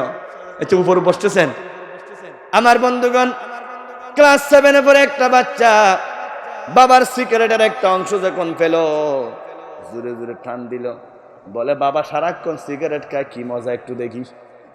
বাবা যখন দূর থেকে দেখলো ছেলেটাকে সীমাহীন মার দিল, বেয়াদব, এখনো 7-এ পড়ো সিগারেট ধরস। জোরে যখন মারে, চাচা বলতেছে ভাই এত জোরে মারেন কেন? বলে 7-এর ছেলে সিগারেট ধরে। ছোট ভাই বলতেছে ভাই জান, ছেলের যত অপরাধ তোমার তো আরো 20 গুণ অপরাধ। ছেলে খাইছে 1/2 ইঞ্চি, তুমি খাও 10 ইঞ্চি। ছেলে যদি 10 বারি খায় তোমাকে তাহলে 100 বারি দিতে হবে। ছেলে খাইছে অর্ধেকের অর্ধেক আর তুমি খাইছো 20টা। সুতরাং বাবার কোলে বসো, মায়ের বিচার করতে হবে, ঠিক কিনা? এই রমজানের সময় সুবর্ণ সুযোগ, যত অন্যায় কাজ আছে, সিগারেট আছে, সব কিছু আমরা বর্জন করব ইনশাআল্লাহ। কারণ সিগারেট খাইলে আপনার ফুসফুসি নষ্ট হয়ে যাবে, ক্যান্সার হবে, অনেক মারাত্মক রোগ হবে। আল্লাহ রাব্বুল আলামিন আমাদেরকে রমজান মাসে 30টা দিনে সিগারেট পরিত্যাগ করার জন্য তৌফিক দান করুন। এবার যদি উঠেন, মনে করবো সিগারেট খাইতে উঠতেছেন, উঠলে কি খাইতে উঠতেছেন? আর যদি উঠেন তাহলে আর এরপরে শেষ করে দিব, মনে করতেছি বিরক্ত হচ্ছেন। বিরক্ত হচ্ছেন না তো? খারাপ লাগতেছে? আয়াতুল কুরসির 5টি কারণে সম্মান বেশি বললাম, এবার বলি আয়াতুল কুরসির 10টা ফজিলত। কিরকম ফজিলত আল্লাহ রাব্বুল আলামিন আয়াতুল কুরসির মধ্যে দান করেছেন, শুনবেন তো ইনশাআল্লাহ। আল্লাহর হাবিব বলেছেন আয়াতুল কুরসির ফজিলত, মান করা আয়াতুল কুরসি দুবুরা কুল্লা সালাতিন মাকতুবা। আল্লাহর হাবিব বলেছেন লাম ইয়ামনাউহু মিন দুখুলিল জান্নাতি ইল্লাল মাউত। দিনে 5 বার 5 ওয়াক্ত নামাজ পড়ার পরে যারা ফরজের সাথে সাথে আয়াতুল কুরসিটা পড়বে, একমাত্র মৃত্যু তাদের জান্নাতে যেতে নিষেধ করবে, মৃত্যু হওয়ার সাথে সাথে জান্নাতে চলে যাবে। আল্লাহু আকবার বলিয়েন না, ভয় লাগে? নাম্বার 2, আয়াতুল কুরসির মধ্যে কি ফজিলত? রাব্বুল আলামিনের হাবিব বললেন, সকাল বেলা যে একবার আয়াতুল কুরসি তেলাওয়াত করবে, সন্ধ্যা পর্যন্ত 70,000 ফেরেশতা তার জন্য দোয়া করবে। আর রাত্রে সন্ধ্যা যে একবার আয়াতুল কুরসি তেলাওয়াত করবে, সারা রাত তার জন্য ফেরেশতা দোয়া করতে থাকবে। 3 নাম্বার আয়াতুল কুরসির ফজিলত, বিশ্বনবী রাহমাতুল লিল আলামিন নবী মুহাম্মদুর রাসূলুল্লাহ সাল্লাল্লাহু আলাইহি ওয়াসাল্লাম বলেছেন, আয়াতুল কুরসির এমন ফজিলত, কোন ব্যক্তি যদি ঘরে ঢোকার সাথে সাথে একবার আয়াতুল কুরসি পড়ে, আমার কথা নয়, বিশ্ব নবীর কথা, ওই ঘরের মধ্যে অভাব কি জিনিস আল্লাহ দিবে না। আল্লাহু আকবার বলেন না? অভাব দূর করে দিবেন, দারিদ্রতা দূর করে দিবেন কে? আপনাদের ঘরে তো অভাব নাই, সব পয়সাওয়ালা, সেজন্য আমার কথা ভালো লাগবে না। কিসের পয়সাওয়ালা? 30 টাকার চাউল এখন 70 টাকা, ঠিক কিনা? 90 টাকার তেল এখন 140 টাকা। রমজান মাস আসলে অন্য দেশের মধ্যে জিনিসপত্রের দাম কমায় আর বাংলাদেশে চুরি ছাড়া জবাই করে দেয়, ঠিক কিনা?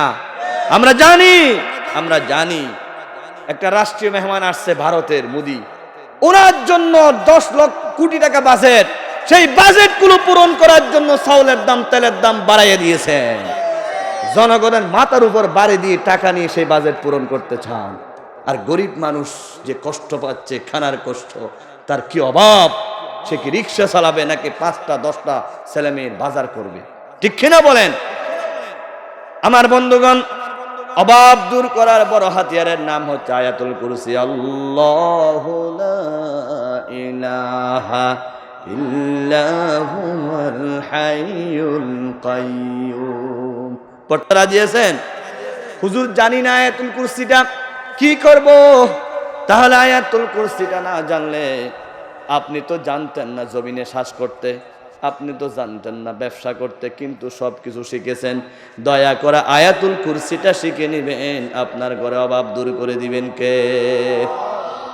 আমার বন্ধুগণ, আয়াতুল কুরসির ফজিলত সম্মান 4 নাম্বার। আল্লাহর হাবিব বলেছেন, দুনিয়ায় কেউ যখন উজু করে একবার আয়াতুল কুরসি পড়ে, কি করে? আরো আসতে বলেন। উজু তো আপনারা জানেন না মনে হয়। উজু করে আয়াতুল কুরসি পড়লে আপনার মর্যাদা 70 গুণ বাড়াইয়া দিবেন কে? আল্লাহু আকবার। কি সহজ সহজ আমলের মধ্যে কি দাম বেড়ে যায়। 5 নাম্বার, আল্লাহর হাবিব বলেছেন, আয়াতুল কুরসি পাঠ করে যদি কোনো মানুষ ঘর থেকে বের হয়ে যায়, ওই মানুষ আবার ঘরে ফিরা পর্যন্ত নিরাপত্তা দেওয়ার জন্য আল্লাহ ফেরেশতা নিযুক্ত করে দেয়। আল্লাহু লা ইলাহা ইল্লা হুয়াল হাইয়ুল কাইয়্যুম লা তাখুযুহু সিনাতুন ওয়ালা নাওম। আল্লাহু আকবার বলেন। 6 নাম্বার, আল্লাহর হাবিব বলেছেন, যেই ব্যক্তি আয়াতুল কুরসি পরে রাত্রে ঘুমায়, সকাল পর্যন্ত, সকাল হওয়া পর্যন্ত কোন জিন পেরত দুষ্ট ওই মানুষকে আক্রমণ করতে পারে না। 7 নাম্বার, নবীজি বলেছেন, যারা যে কোনো বিপদে পড়লে আয়াতুল কুরসি পড়বে, আয়াতুল কুরসি পড়ার সাথে সাথে তার শরীরের কাছ থেকে জিন পেরত দুশ্মন সবকিছু দূর করে দিবেন কে? আল্লাহর নবী প্রত্যেক দিন সকালবেলা ফজরের নামাজ পড়ে একবার আয়াতুল কুরসি, 3 বার সূরা ইখলাস, সূরা ফালাক, সূরা নাস, সূরা কাফিরুন পড়তেন। আর হাতের মধ্যে ফু দিতেন। ফু দেওয়ার পরে হাতটা সমস্ত শরীরে মালিশ করতেন। নবীজির স্ত্রী জিজ্ঞাসা করলো, এটা কি? বলে, দিস ইজ প্রোডাকশন। এটা হচ্ছে সমস্ত রোগ থেকে বাঁচার জন্য বড় ঔষধ। যারা আয়াতুল কুরসি পড়বে, হাতের মধ্যে ফু দিবে, হাতটা বুকের মধ্যে মালিশ করবে, শরীরের মধ্যে মালিশ করবে, সমস্ত শরীরকে আল্লাহ সকল ধরনের দুষ্ট থেকে হেফাজত করে দিবেন। জোরে বলুন আল্লাহু আকবার। কি মর্যাদা, কি সম্মান কোরআনের মধ্যে। নাম্বার 8, আয়াতুল কুরসি পরে যারা ঘুমাবে, আল্লাহ রাসূল বলেন, তাদের সমস্ত মালগুলো হেফাজত করবে চোর থেকে, ডাকাত থেকে, সন্ত্রাসী থেকে। কে? আরো আসতে বলেন কে?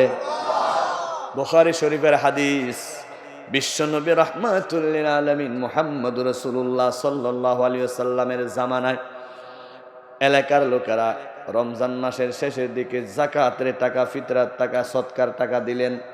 রাষ্ট্রীয়ভাবে সব বিলি হবে। যে ঘরের মধ্যে মালগুলো জমা রেখেছিলেন, সেই ঘরের মধ্যে পাহারা দেওয়ার জন্য দায়িত্ব পেলেন আবু হুরায়রা রাদিয়াল্লাহু তাআলা আনহু। আবু হুরায়রা পাহারা দিচ্ছেন, ঘর ভর্তি মাল। হঠাৎ রাত্রের মধ্যে একটা চোর আসলো। চোর এসে মাল কিছু বস্তার মধ্যে ঢুকাচ্ছে। হযরত আবু হুরায়রা তাকে চোরকে ধরে ফেললেন।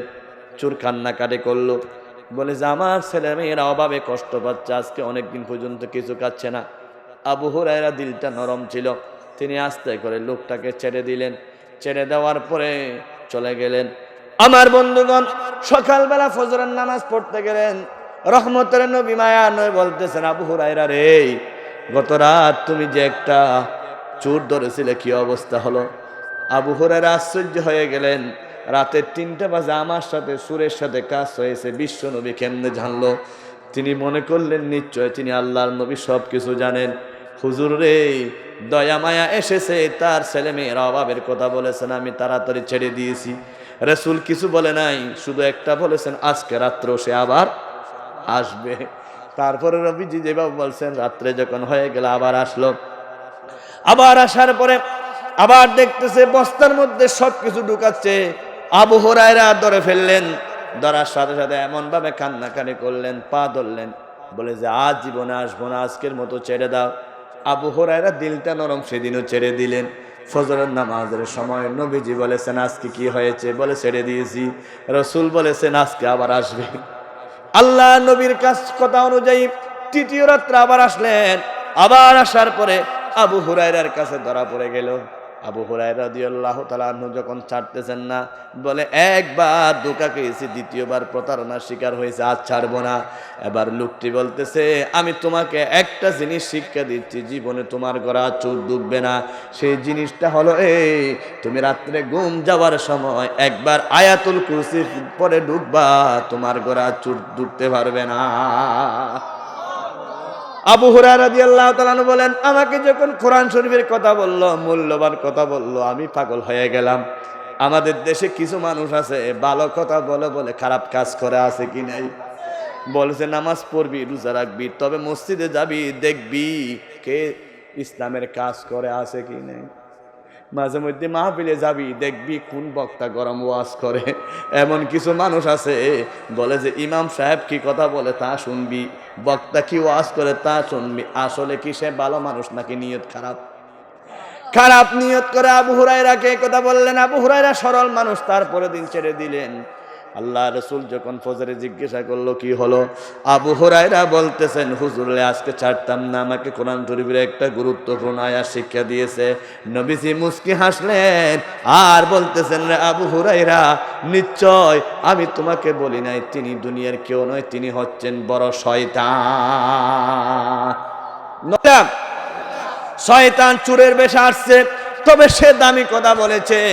দুনিয়ার কোন মানুষ যদি একবার আয়াতুল কুরসি পড়ে ঘুমায় যায়, তার সমস্ত মালগুলো আল্লাহ রাব্বুল আলামিনের কুদরতের ফেরেশতার মাধ্যমে আল্লাহ চোর ডাকাত সন্ত্রাসী থেকে মালগুলো হেফাজত করে দেন। আল্লাহু লা ইলাহা ইল্লা হুয়াল হাইয়ুল কাইয়্যুম লা তাখুযুহু সিনাতুন ওয়ালা নাওম লাহু মা ফিস সামাওয়াতি ওয়া মা ফিল আরদ মান যাল্লাযী ইয়াশফা'ু ইনদাহু ইল্লা বিইজনিহি ইয়ালামু মা বাইনা আইদিহিম وما خلفهم ولا يحيطون بشيء من علمه إلا بما شاء وسع كرسيه السماوات والأرض ولا يؤوده حفظهما وهو العلي العظيم الله أكبر আপনাদের যদি শিখতে কষ্ট হয় আপনাদেরকে লিংক দিচ্ছি আইওবি মিডিয়া কি নাম আইওবি মিডিয়া সার্চ দিবেন এই ওয়াজটা রেকর্ড করবেন এই ওয়াজটা শুনবেন ঘরের মা বোনদেরকে শোনাবেন আইওবি মিডিয়া সার্চ দিলে আমার ওয়াজটা আসবে শরীয়তুল্লাহ জিহাদি লিখবেন এবং মা বোনরা এই আয়াতুল কুরসিটা আমার মুখে মুখে মোবাইলের মাধ্যমে শিখতে পারবে ইনশাআল্লাহ বলুন ইনশাআল্লাহ এবং এই ফজিলতগুলো আপনারা জেনে নেবেন আমি থাকবো না আপনি থাকবেন না মাহফিল থাকবে না কিন্তু মিডিয়ার মাধ্যমে মাহফিলটা কিয়ামত পর্যন্ত থাকবে ইনশাআল্লাহ 500 মানুষের মাহফিল 5 লক্ষ 5 কোটি মানুষের কাছে পৌঁছায় দিবে এই মিডিয়ার মাধ্যমে আল্লাহু আকবার সেজন্য এই মিডিয়াকে গুরুত্ব দেওয়া দরকার আমরা সেটার সার্চ করে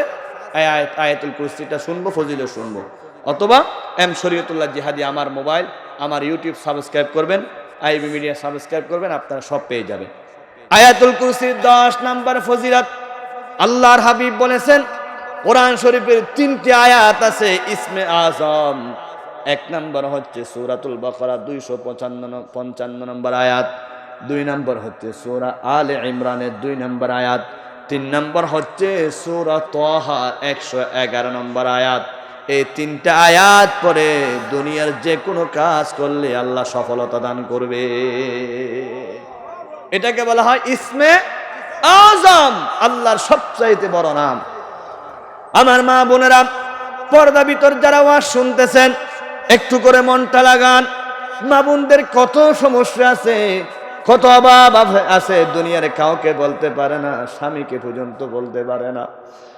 অনেক রোগে কষ্ট পায়, আসরের রোগ মা বোনদের আছে কি নাই? শরীর ব্যথার রোগ মা বোনদের আছে কি নাই? মা বোনদের পেট ব্যথার রোগ, কত রোগে কষ্ট পায়, শুধু চোখের পানি ফেলে।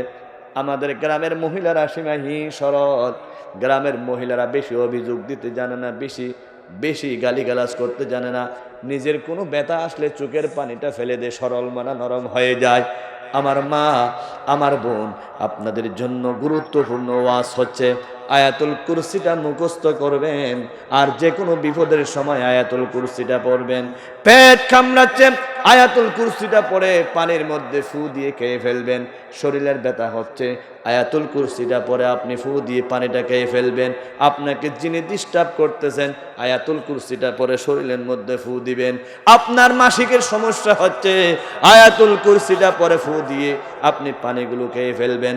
রাব্বুল আলামিন কোরআন শরীফের সর্বশ্রেষ্ঠ আয়াতের উসিলায় আপনার সব রোগ ভালো করে দিবেন কে? সমাধান চাও যদি জীবনে মরণে, ফিরে যাও খুঁজে নাও চোখ রাখো কোরআনে। সমাধান, ও সমাধান চাও যদি জীবনে মরণে, ফিরে যাও খুঁজে নাও চোখ রাখো কোরআনে। তবে পাবে সুখ শান্তির ঠিকানা, যদি মেনে নাও মনে প্রাণে। সমাধান, ও সমাধান চাও যদি জীবনে মরণে, ফিরে যাও খুঁজে নাও চোখ রাখো কোরআনে। বলে আল্লাহু আকবার। আমার মা বোনদের উদ্দেশ্যে গুরুত্বপূর্ণ কথা, একজন মা যদি ঠিক হয়ে যায়, একজন মা যদি কোরআনওয়ালা হয়ে যায়, একজন মা যদি আল্লাহওয়ালা হয়ে যায়, সমস্ত ঘরটা জান্নাতি ঘর হয়ে যাবে, ঠিক কিনা? সেজন্য রাসূল বলেছেন মায়ের মর্যাদা সবচাইতে বেশি। পুরুষের পায়ের নিচে জুতা, মায়ের পায়ের নিচে সরাসরি আল্লাহর বেহেশত। ইমাম শাফি রাহমাতুল্লাহ আলাইহি জগৎ বিখ্যাত ইমাম, উনি যখন ঘর থেকে বাহিরে ঢুকতেন, 10 লক্ষ হাদিসের হাফেজ ছিলেন, কোরআনের হাফেজ ছিলেন। উনি যখন ঘর থেকে বাহিরে আসতেন, খানাফিনা খাওয়ার পরে মা জননী যখন ঘুমাতো, মা জননীর মাথার মধ্যে তৈল মালিশ করে দিতেন, মা জননীর পা টিপে দিতেন, মায়ের পায়ের মধ্যে চুমু দিতেন। ইমাম শাফিকে মা বলতো, ও আমার সন্তান, তুমি পায়ের মধ্যে চুমু দিচ্ছ কেন? ইমাম শাফি বলতেন, আমি তো তোমার পায়ে চুমু দিচ্ছি না, আমি আমার বেহেশতের টুকরার মধ্যে চুমু দিচ্ছি। কারণ আল্লাহর হাবিব বলেছেন মায়ের পা শুধু পা নয়, এটা বেহেশতের টুকরা। মায়ের পায়ে যারা চুমু দিল, সরাসরি বেহেশতের মধ্যে চুমু দিল। রহমাতুল্লিল আলামিন বিশ্ব নবী মুহাম্মদুর রাসূলুল্লাহ সাল্লাল্লাহু আলাইহি ওয়াসাল্লাম রমজান মাসের আগের জুমায় যখন খুতবা দিতে গেলেন, নবীজি মিম্বারে উঠলেন, প্রথম বললেন আমিন, দ্বিতীয়বার বললেন আমিন, তৃতীয়বার বললেন আমিন। সাহাবারা বললেন, হুজুর রে, কত বছর আপনার পিছনে জুমা পড়ি, আপনি কত ওয়াজ নসিহত করেন, এইভাবে কোনোদিন আমিন আমিন বলেন নাই। রাসূল বলেছেন, আমি আমিন বলেছি 1 নাম্বার, জিবরাইল এসে আমাকে বলল, যারা নবীজির নাম শুনলো আর সম্মান করে সাল্লাল্লাহু আলাইহি ওয়াসাল্লাম পড়লো না, দরুদ পড়লো না, নবীর নাম শোনার পরেও যাদের অন্তরে মহাব্বত জাগলো না, তার উপর আল্লাহর গজব নাজিল হোক। জিবরাইল কথা বললেন, আমি সার্টিফাই করে দিলাম, আমিও বললাম আমিন। বুঝছেন কথা? সাধারণ কথা নয়, এটা অনেক লোক। আল্লাহর রাসূলের শানে যারা যারা বেয়াদবি করে, তাদের উপর গজব নাজিল হোক। রাসূল বলেছেন অবশ্যই গজব নাজিল হবে, ঠিক কিনা? বর্তমান ফ্রান্সের ম্যাক্রন, ফ্রান্সের নেতা ম্যাক্রনের নেতৃত্বে যারা এই রাসূলের শানে বেয়াদবি করেছেন, 200 কোটি মুসলমান কলিজা দিয়ে ঘৃণা করেছেন, আন্দোলন করেছেন, ঠিক কিনা? কারণ রাসূলের শানে বেয়াদবি করলে মুসলমানরা সহ্য করতে পারে। রাসূল তাদের বিরুদ্ধে অভিশাপ দিয়েছেন। আমার বন্ধুগণ, নবীজি বলেছেন সবচাইতে বড় কৃপণ টাকা পয়সা যে দান করে না সে নয়, সবচাইতে বড় কৃপণ যে নবীর নাম শোনার পরও দরুদ পড়ে না। সবচাইতে বড় চোর কে বলতে পারেন নাকি? মাশাআল্লাহ, ভেরি গুড। সবচাইতে বড় চোর টাকা চোর নয়, সম্পদ চোর নয়। টাকা চোর যদি, সম্পদ চোর যদি বড় চোর হতো, বাংলাদেশের 4000 কোটি টাকা শেয়ার বাজারে যারা চুরি করেছে তারা বড় চোর হতো। আমার বন্ধুগণ, মসজিদের সামনে একজন দেখতেছি সবাই জুতা চুরকে ফিটায়। বললাম কি হয়েছে?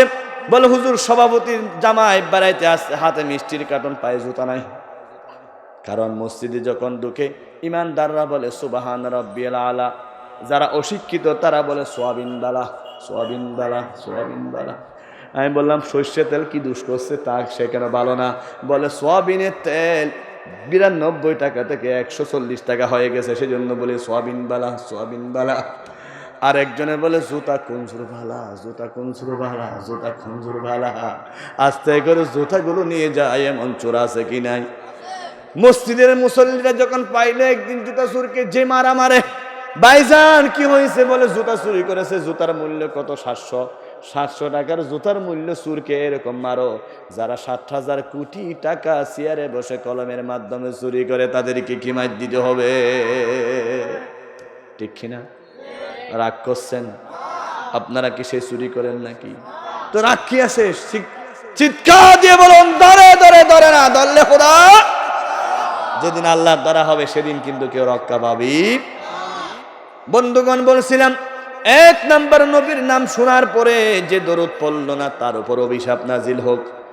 2 নাম্বার নবীজি বললেন যে ব্যক্তি দুনিয়ার মধ্যে মা বাপ দুজনকে পেল, মা বাপ পাওয়ার পরেও মা বাবার সেবা করলো না, মা বাপকে রাজি করলো না, মা বাপকে সন্তুষ্ট করতে পারলো না, নবীজি বলেছেন, জিব্রাইল বলেন তার উপর আল্লাহর গজব নাজিল হোক, অভিশাপ নাজিল হোক।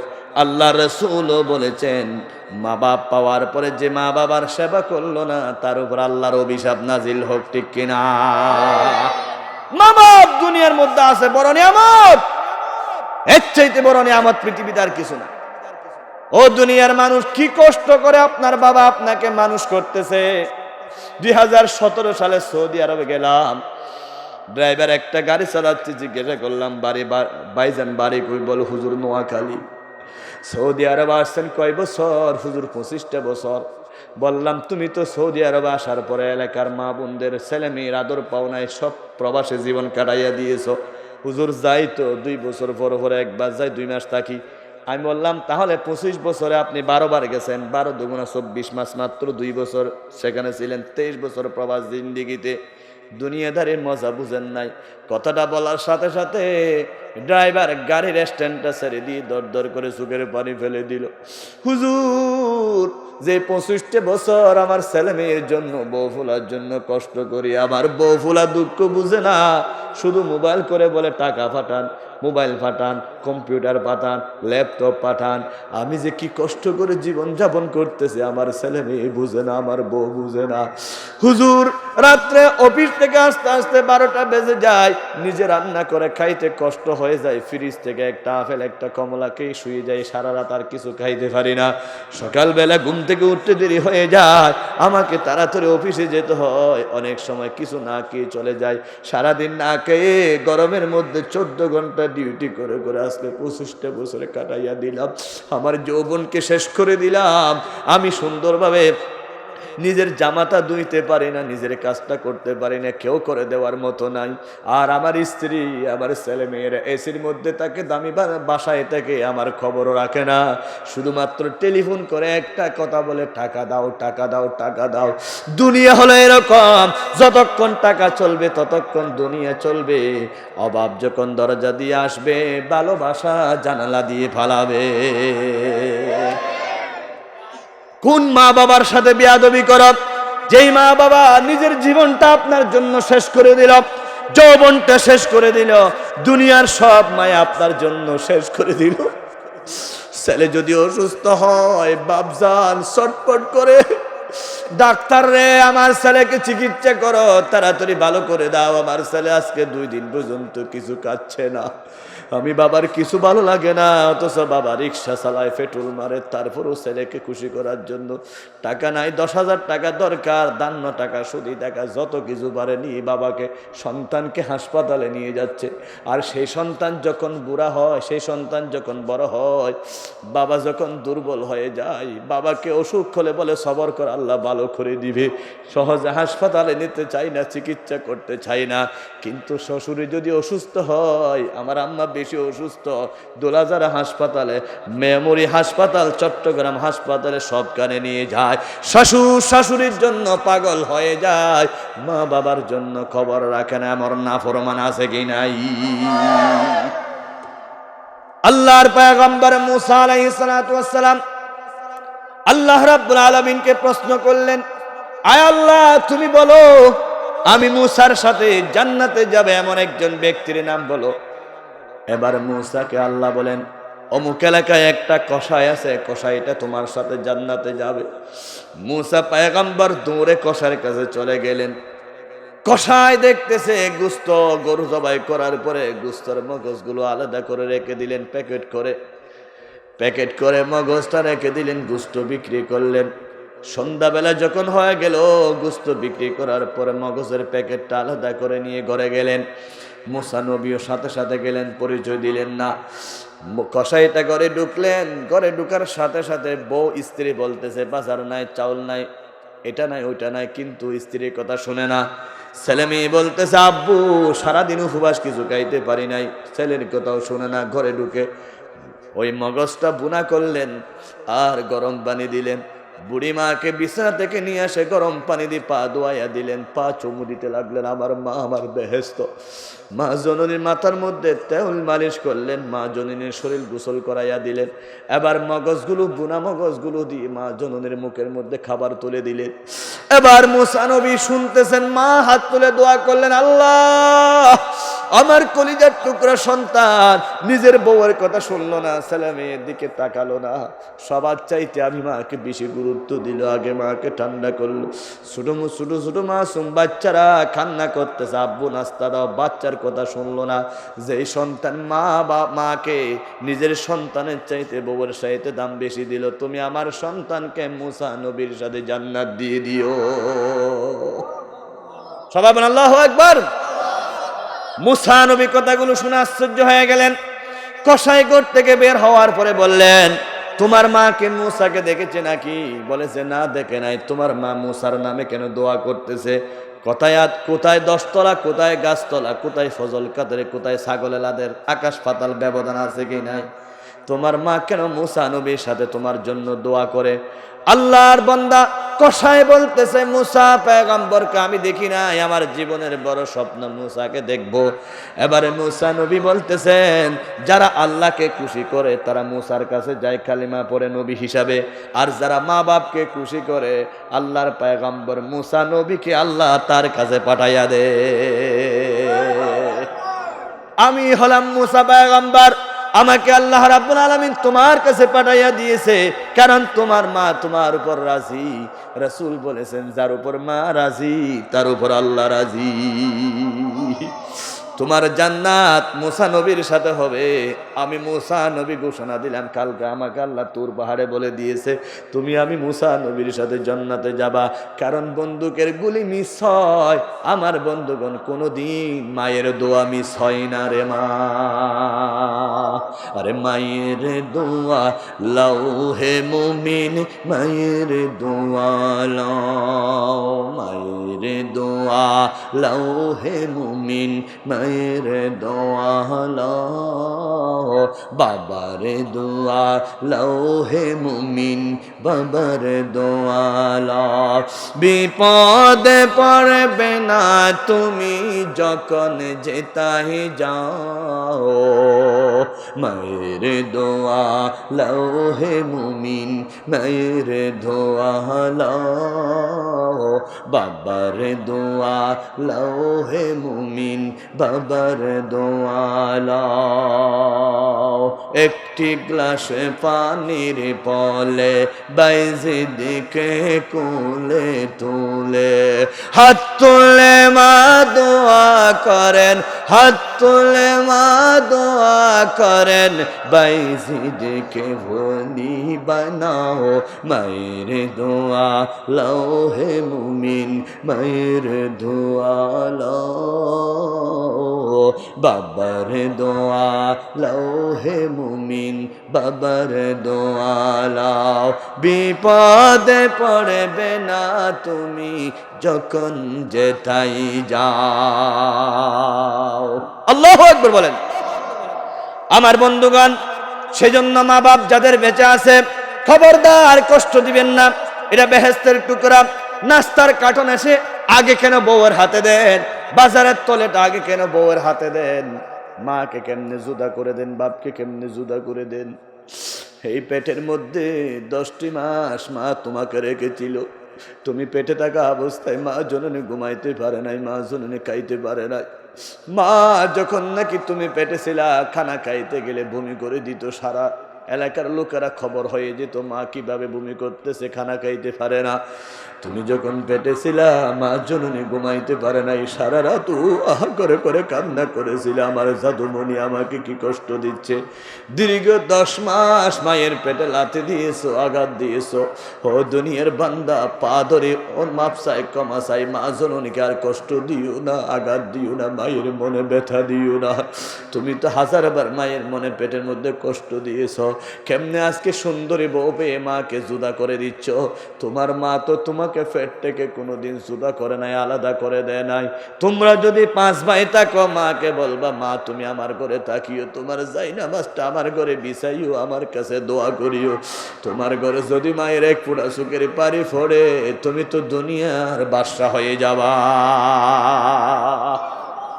আল্লাহ রসুল বলেছেন, ধন্য মায়ের ধন্য পিতা। দেখি যদি একবার চান একটা কবুল হজের সওয়াব লিখা হয়ে যাবে। কি হজের সওয়াব? আরো আসতে বলেন। মা বাপ যদি নারাজ হয়, আপনার উপর আল্লাহর গজব নাজিল হবে। দুনিয়ার কোনো ইবাদত কবুল হবে না। এখানে যাদের মা অথবা বাপ বেঁচে আছে 2 হাত তুলে দেখায়। যাদের মা বাপ বেঁচে আছে হাত 2টা তুলুন, লিল্লাহি তাকবীর। যাদের মা বাপ বেঁচে আছে 2 হাত তুলুন, 2 হাত তুলে আল্লাহকে দেখান, লিল্লাহি তাকবীর। এই 2 হাত যাদের মা বেঁচে আছে, এখান থেকে গিয়ে আজকে কালকে 3 দিনের মধ্যে হাত 2টা মায়ের পায়ে রাখবেন ইনশাআল্লাহ। কার পায়ে? হাত নামাবেন না, হাত তুলুন সুন্দর করে। এই হাত 2টা কার পায়ে রাখবেন? আরো আসতে বলেন, কার পায়ে? মায়ের পায়ে রাখে মাকে বলবেন, মা জীবনে যা ভুল করেছি তুমি মাফ করে দাও। মা তুমি যদি মাফ না করো, রোজা, শবে বরাত, শবে কদর কিচ্ছু কবুল হবে ইনশাআল্লাহ। রাজি আছেন তো? হাত 2টা কার পায়ে রাখবেন? আরো আসতে বলেন, কার পায়ে? মায়ের পায়ে রাখবেন, বাবার পায়ে রাখবেন। রমজানের আগে যদি, কালকে শবে বরাতের আগে যদি রাখতে না পারেন, আল্লাহর কসম আপনার শবে বরাত কবুল হবে না, হবে না, হবে না। শবে বরাতের নামাজের আগে যাওয়ার আগে হাত 2টা রাখবেন ইনশাআল্লাহ। বলুন ইনশাআল্লাহ। আজ যাদের মা বাপ বেঁচে নাই, এমন অনেক ভাই আছে না মা বাপ নাই? যাদের মা বাপ নাই, এবার তারা হাত 2টা তুলুন। যাদের মা নাই অথবা বাপ নাই, 2জন মারা গেছেন অথবা 1জন মারা গেছেন, হাত 2টা। মা তো নাই, এখন কার কাছে তুলবো? সরাসরি আল্লাহর কাছে 2 হাত তুলে দিয়ে বলুন, আল্লাহ দুনিয়া থাকতে মায়ের মর্যাদা বুঝি নাই, বাবার মর্যাদা বুঝি নাই, কত আঘাত দিয়েছি, কত ধমক দিয়েছি, আল্লাহ তুমি মাফ করে দাও। মায়ের কবরস্থানে যাবেন আর 2 হাত তুলে আল্লাহর কাছে দোয়া করবেন, রাব্বির হামহুমা কামা রাব্বায়ানি সাগীরা। হাকিমুল উম্মাত মুজাদ্দিদ মিল্লাত আল্লামা আশরাফ আলী থানভী রাহমাতুল্লাহ আলাইহি বলেন, কোন ধন্য মায়ের ধন্য সন্তান যদি মা বাবার কবরে যায়, বাবার কবরে যদি সূরা ইখলাসটা পড়ে, কুল হুয়াল্লাহু আহাদ আল্লাহুস সামাদ লাম ইয়ালিদ ওয়া লাম ইউলাদ ওয়ালাম ইয়াকুল লাহু কুফুয়ান আহাদ। 4টা আয়াত। এই সূরাটা যদি একবারে তেলাওয়াত করে, 4জন বড় বড় ফেরেশতা, জিবরাইল ফেরেশতা, মিকাইল ফেরেশতা, ইসরাফিল ফেরেশতা, আজরাইল ফেরেশতা, 4জন ফেরেশতার যত ইবাদত আছে সেই পরিমাণ সওয়াব মা বাবার আমলনামায় লিখে দেওয়া হবে। আল্লাহু আকবার। সুতরাং রমজানের খুতবা দেওয়ার আগে রাসূল মিম্বারে দাঁড়িয়ে আমিন বললেন। 2 নাম্বার, মা বাপে যারা সেবা করলো না, রাজি করাতে পারলো না, তাদের উপর আল্লাহর গজব নাজিল হোক, নবী বলেন আমিন। 3 নাম্বার, নবীজি বললেন রমজানের রোজা পেল যারা, রোজা রেখে আল্লাহকে খুশি করাতে পারলো না, রোজার ইবাদত করলো না, তাদের উপর আল্লাহর গজব নাজিল হোক, নবী আমিন বললেন। ও ইমানদার ভাইয়েরা, মাত্র 15 দিন পরে আবার রোজা আসবে। গত বছর রোজার সময় লকডাউন ছিল, সুন্দরভাবে খতম আদায় করতে পারি নাই, তারাবি আদায় করতে পারি নাই। কত আশা ছিল, কত স্বপ্ন ছিল। আগামী বছর বাঁচবেন কোনো গ্যারান্টি আছে নাকি? 26 লাখ মানুষ মারা গেল, 13 কোটি মানুষ করোনায় আক্রান্ত হয়ে গেল। আল্লাহ চাইলে আমাদেরকে মেরে ফেলতে পারতেন করোনা রোগ দিয়ে। মাবুদ যে আমাদেরকে বাঁচালেন আল্লাহর ইবাদত করার জন্য। এই রমজান মাসটাকে গুরুত্ব দিবেন, রমজান মাসে বেশি ইবাদত করবেন, রমজান মাসে কয়েক খতম কোরআন শরীফ পড়ার নিয়ত করবেন, রমজান মাসে বেশি বেশি তারাবির নামাজ পড়বেন, খতমে কোরআন পড়বেন, রমজান মাসে সেহরি খাবেন, ইফতারি করবেন, মানুষদেরকে ইফতার করাবেন। এখন থেকে পরিকল্পনা করেন, আমার যত আত্মীয় স্বজন আছে প্রত্যেকের ঘরে ঘরে আমি 1 বস্তা আধা বস্তা সানাবুট দেব। আপনার সানাবুট, আপনার তৈল, আপনার চিরা, আপনার খানাকে যদি ইফতার করে, প্রতিটা রোজার সওয়াব আপনার আমলনামায় লিখে দিবেন কে?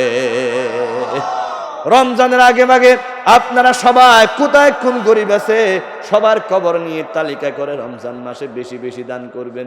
শুধু রমজানে নয়, রমজানের আগে কাজগুলো করে ফেলবেন, যাতে আপনার খানাকে আপনার আপনজন গরিব, আপনার মেয়ে কোথায় বিবাহ দিয়েছেন খবর রাখেন না। আপনার মেয়েটা চোখের পানি ফেলে ফেলে বালিশের মধ্যে বালিশ ভিজাইয়া দিচ্ছে, আমার বাবা কখন আসবে, আমার ভাই কখন আসবে। মেয়ের মর্যাদা বুঝেন নাই, মেয়ে কত আদরের নিয়ামত। আল্লাহ রাসূল বলেছেন আমি মেয়েদেরকে এত আদর করতাম, আমি মা ফাতেমা ছাড়া কিছু বুঝতাম না। ঘর থেকে বাহির হতে গেলাম আর ফাতেমার সাথে আমি কথা বলতাম, বাহির থেকে আসার সাথে সাথে আমার ফাতেমার সাথে আমি যোগাযোগ করতাম। রাসূলুল্লাহ মেয়েকে এত গুরুত্ব দিতেন, এত আদর করতেন। আমি বুঝলাম কেন নবীজি মেয়েকে এত গুরুত্ব দিতেন। যাদের মেয়ে আছে তারা জানেন বাবার জন্য মেয়েরা হচ্ছে কলিজার টুকরা, নয়নমণি। বাবা যদি রাস্তা দিয়ে আছে, বাবার জুতার আওয়াজ শুনে মেয়ে খানা রেডি করে দেয়, পানি রেডি করে দেয়, আমার আব্বার কি লাগবে। মাঝে মধ্যে যদি ঝগড়া হয়, মেয়ে নিজে মায়ের হাত ধরে বলে মা খবরদার আমার আব্বার সাথে ঝগড়া করিও না, আমার আব্বা রোদের গরমে শুকে যায়, বৃষ্টিতে ভিজে ভিজে আমাদের জন্য কাজ করে। কোনো ছেলেরা বাবার জন্য এরকম পাগল নয়, মেয়েরা যেরকম পাগল। জানাজার মাঠে যখন নাকি লাশ হাজির করা হলো, ওই লাশের সামনে ইমাম সাহেব বলতেছেন কেউ টাকা পাবে কিনা। পিছনে কেউ বলল না, একজনে দাঁড়িয়ে বলল আমি 50,000 টাকা পাবো। বড় ছেলে বলতেছে আমার আব্বা তো বলে যায় না টাকা দিতে পারবো না। মেজু ছেলে বলতেছে আমার কাছে টাকা নাই। ছোট ছেলে বলতেছে টাকার কথা বললে গুলি মারবো। 3 জনে 3টা কথা বলল।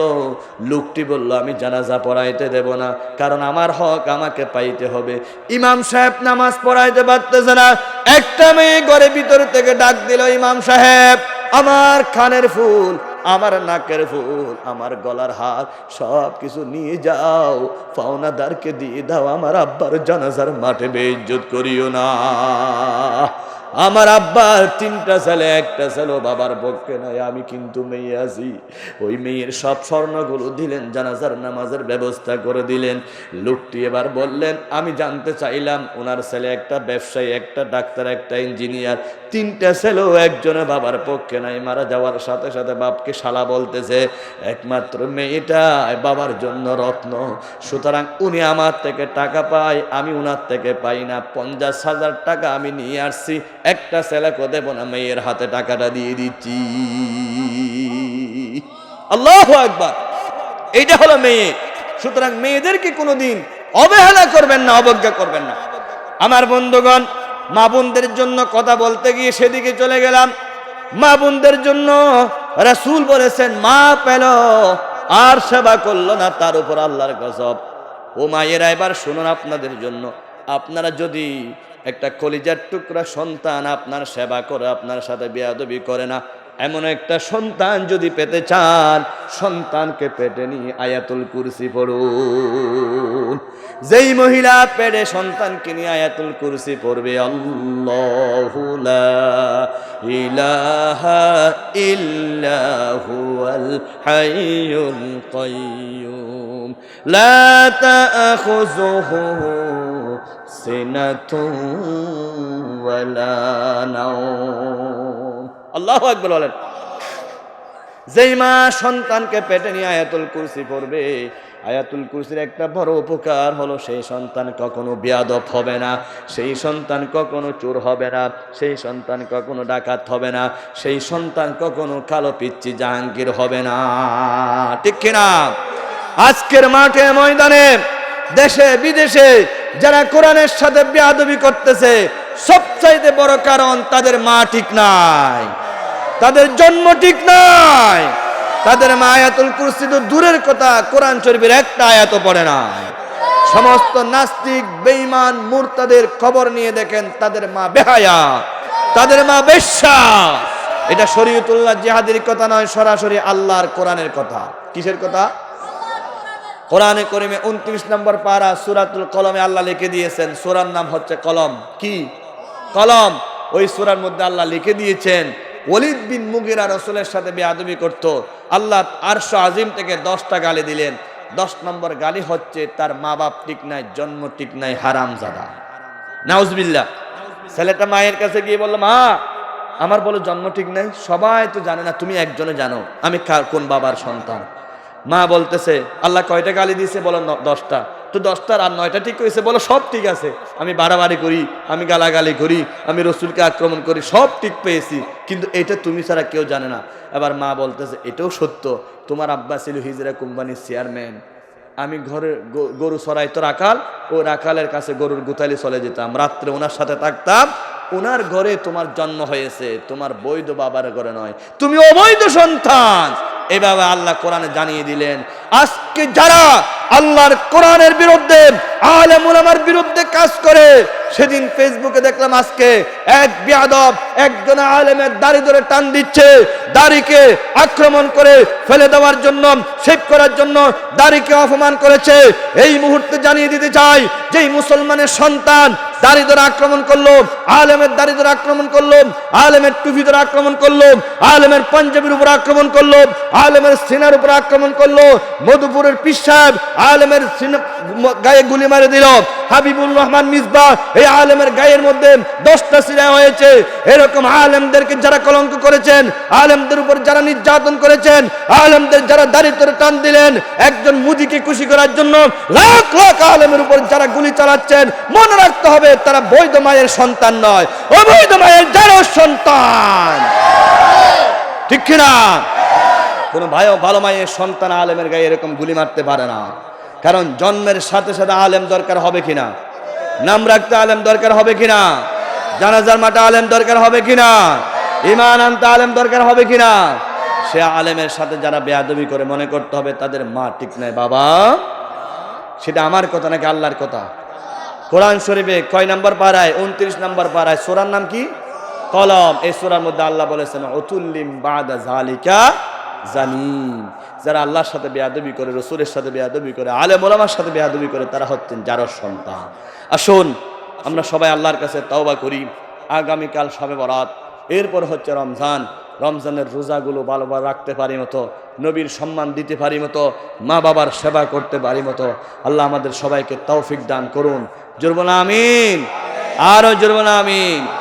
রাসূল করিম সাল্লাল্লাহু আলাইহি ওয়াসাল্লামের প্রতি ভালোবাসা, মুহাব্বত, সম্মান, ইজ্জত আমাদের দেওয়া দরকার আছে কিনা? রমজান মাসে একটা রোজাও ছাড়বেন না, এখন থেকে পরিকল্পনা করুন ইনশাআল্লাহ। যারা রিক্সা চালান তাদেরকে অনুরোধ জানাচ্ছি রাতের বেলা চালাবেন, অথবা যারা রিক্সা চালান এখন থেকে আপনি 2 ঘন্টা 3 ঘন্টা বাড়াইয়ে চলবেন। প্রত্যেক দিন 200 টাকা জমা রাখবেন। 15 দিন যদি 200 টাকা করে জমা রাখেন তাহলে 3000 টাকা। সেই 3000 টাকার মধ্যে 3000 টাকা দিয়ে রমজান মাসে বাজার করবেন। রিক্সার দিনের বেলায় আগে 8 ঘন্টা চালা 2 ঘন্টা চালাবেন, তারপরও রোজা ছাড়বেন না। আগামী বছর রোজা থাকার কোনো গ্যারান্টি। যারা মহিলারা কাজ করেন সেই মহিলাদেরকে পা ধরে অনুরোধ জানাই, আজকে থেকে এক মুঠ মরিচুল রাখবেন, একটা পেঁয়াজ আলাদা করে রাখবেন, একটা মরিচ আলাদা করে রাখবেন। আপনি দেখবেন 15 দিনে আপনার কমপক্ষে 3 কেজি 4 কেজি 5 কেজি চাউল জমা হয়ে যাবে। একটা পেঁয়াজ রাখলে আপনার 40টা পেঁয়াজ হয়ে যাবে। নিয়ত করবেন এগুলো আমি রমজান মাসে ব্যবহার করব। এই মুড়িচলগুলো রমজান মাসে ব্যবহার করব। আপনার মুড়িচল দিয়ে আপনার 10 দিন চলে যাবে।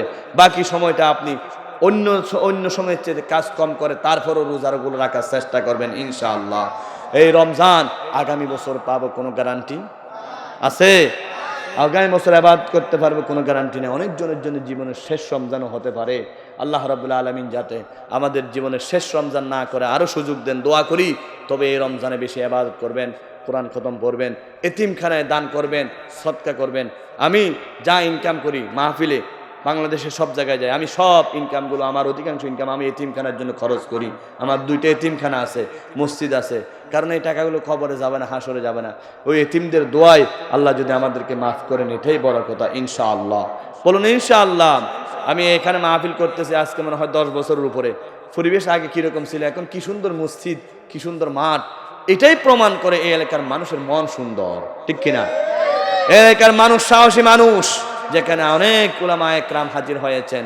আমার এখানে অনেক ভাইয়েরা, আব্দুল্লাহ আমার অনেক প্রিয় ভাই, ওনার দুনিয়া থেকে আল্লাহ রাব্বুল আলামিন ওনার মাকে নিয়ে গেলেন। ওনার বড় ভাই আমার বন্ধু ছিল মৌলানা কাজী নাসির সাহেব, আমি নিজে জানাজা পড়তে গেছি। অনেক ভালো মানুষ ছিল, আল্লাহ জান্নাতে নিয়ে গেলেন। এখানে আমার অনেক মুরব্বীর আছে। মেম্বার সাহেব কোথায় না আজকে? কি মেম্বার ছিল দেখেন, মারা গেছে না? ইব্রাহিম মেম্বার মারা গেছে। আল্লাহ জান্নাত নসিব করে দিক। আমার এই মুরব্বীদের জন্য দোয়া করবেন।